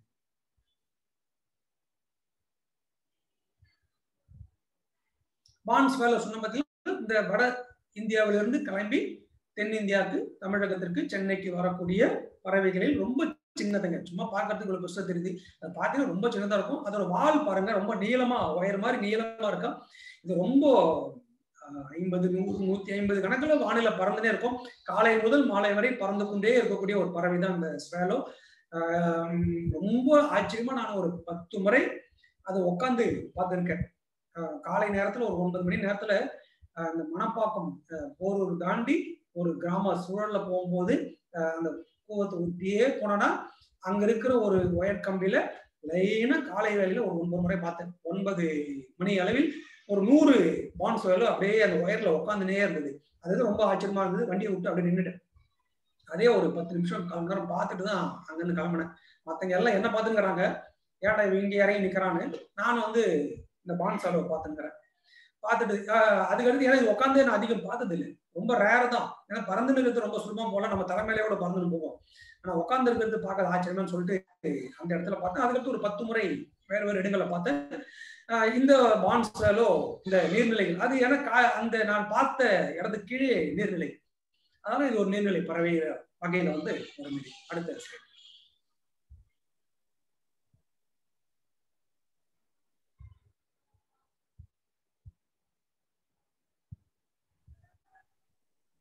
மார்ஷ் ஏரியர் சொன்னோம் பாத்தீங்களா, இந்த மார்ஷ் ஏரியர் தான் யூரோப்ல இருந்து அந்த வாத்து வகைகள் பின்தொடர்ந்தே வரும். இதுதான் அந்த மார்ஷ் ஏரியர். பார்க்கும்போது எப்படி இருக்கு பாருங்க. யூரோப்ல இருந்து பறந்து வரக்கூடிய வாத்து வகைகள் கூட பறந்து வரக்கூடிய பறவைகளில் இதுவும் ஒரு பறவை. மார்ஷ் சேற்றுப்பூனை பறவைன்னு சொல்லிட்டு தமிழ்ல அதிகம் பார்க்கக்கூடிய ஒரு பறவை தான். நீர்நிலைகள்ல என்ன ஒண்ணு இதெல்லாம் பார்க்க, அந்த கைட் எல்லாம் பார்க்கும்போது பாத்தீங்கன்னா ப்ளூமேஜ் எல்லாம் நிறங்கள்லாம் பாத்தீங்கன்னா அந்த டார்க் ப்ரௌன் கலர்ல இருக்கிறதுனால நம்மளால டக்குன்னு எது பிளாக் கைட் எது மார்ஷ் ஏரியர் வந்து கண்டுபிடிச்சு கொஞ்சம் குழப்பம் வந்துடும். ஆனா நீங்க தொடர்ந்து பார்ப்பதிலும் பறவைகள் பத்தி நன்கு ஐடென்டிஃபை பண்ணக்கூடிய நண்பர்களை பார்க்கும்போது அவங்க கூட போனீங்கன்னா ரொம்ப சுலபமா இதை பார்த்து சொல்லிடுவாங்க. இந்த ஸ்லைடு எதுக்கு இங்க வச்சோன்னா, வலசை வரக்கூடிய சின்ன பறவைகள் இருந்து பெரிய பறவைகள் நினைச்சுருப்போம். ஆனா இந்த கழுகு வகைகளும் வருதுன்றதுக்காக இந்த பறவைகள் வச்சேன். அடுத்து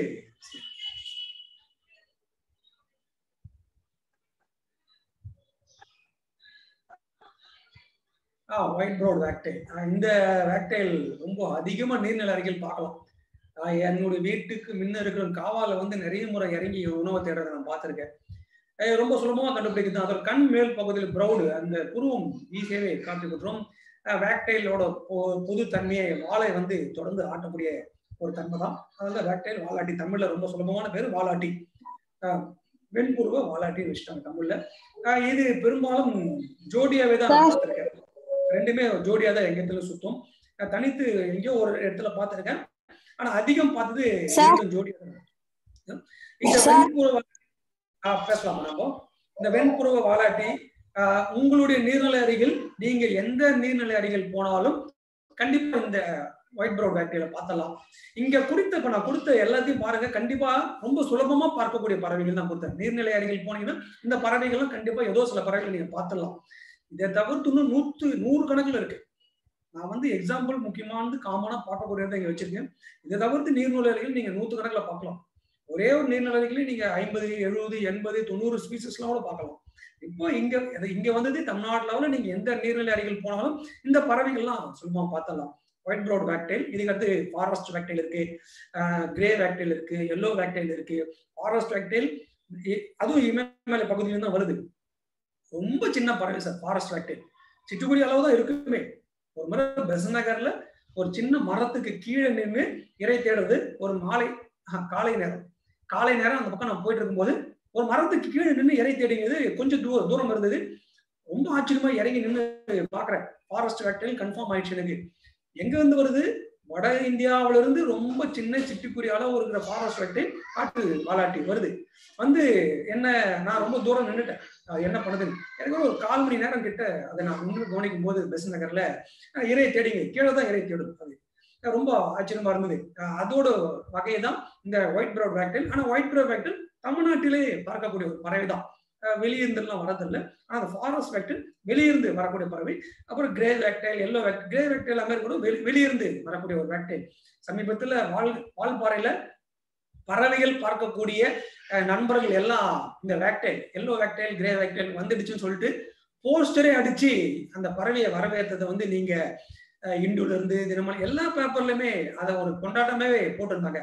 ரொம்ப மகிழ்ச்சியாவே எல்லாம் பகிர்ந்துட்டாங்க. ஒரு பறவைக்கு வெல்கம் மெசேஜ் கொடுக்கறது, அது வெல்கம் பண்றது ரொம்ப ஆச்சரியமாவே தமிழ்நாடு அதை திரும்பி பார்த்தது. எல்லா நியூஸ்லயுமே வந்தது. வால்பாறை பறவைகள் நண்பர்கள் எல்லாம் பாத்தீங்கன்னா அங்க ஒரு சின்ன போஸ்டர் இந்த வாலாட்டியை தான் வரவேற்றாங்க. எதுக்கு அங்க சொல்றேன்னா இந்த வாலாட்டி பறவை தான் அவங்க வரவேற்றாங்க. கிரே வேக்டெயில், எல்லோ வேக்டெயில் படத்தை எடுத்து அது எங்க வந்ததுன்னு சொல்லிட்டு படத்தை எடுத்து போட்டு வரவேற்றாங்க. அதெல்லாம் அது இந்த குளிர்காலத்தில் பறவை வந்துடுச்சுன்றதுக்காக அவங்க அதை வரவேற்றாங்க. ஆனா இந்த ஒயிட் ப்ரௌன் வேக்டெயில் பத்தி பிரச்சனை கிடையாது. நீங்க வருடம் முழுவதும் நம்ம வீட்டு பக்கத்தில் நீர்நிலைகள் பார்க்கக்கூடிய ஒரு பறவை. அடுத்த ஸ்லைட்.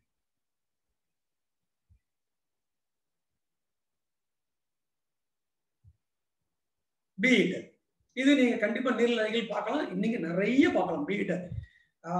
ப்ளூ டெயில்டு பீ ஈட்டர் வலசை வரக்கூடிய பறவை. கிரீன் பீ ஈட்டர் வலசை வராது, நம்ம இடங்களில் வாழக்கூடியதுதான். இதோட அழகு பாருங்க, ரொம்ப நீளமா இருக்கும். அதோட வால் முடிவுல இருந்து ஒரு சின்ன கம்பி போல அப்படியே நீண்டு போகுது பாருங்க.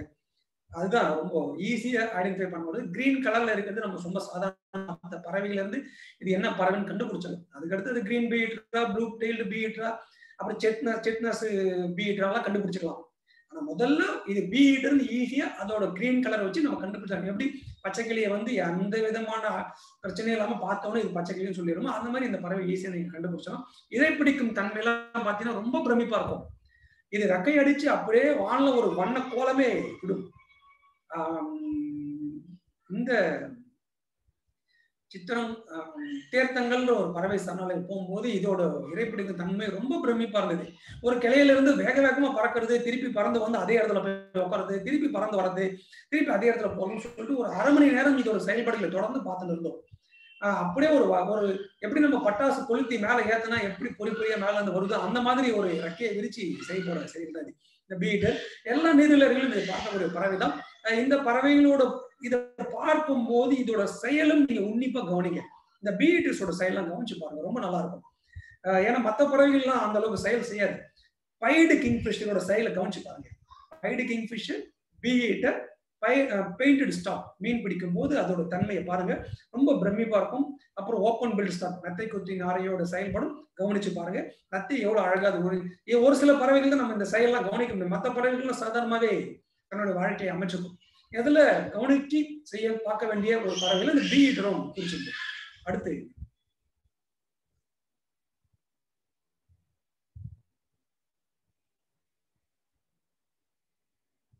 லாஸ்ட் சார், இந்த வெட்லேண்ட் பேர்ட்ஸுக்கு இன்னொரு பேர் வந்து ஷோர் பேர்ட்ஸ்ன்னு சொல்லுவாங்க.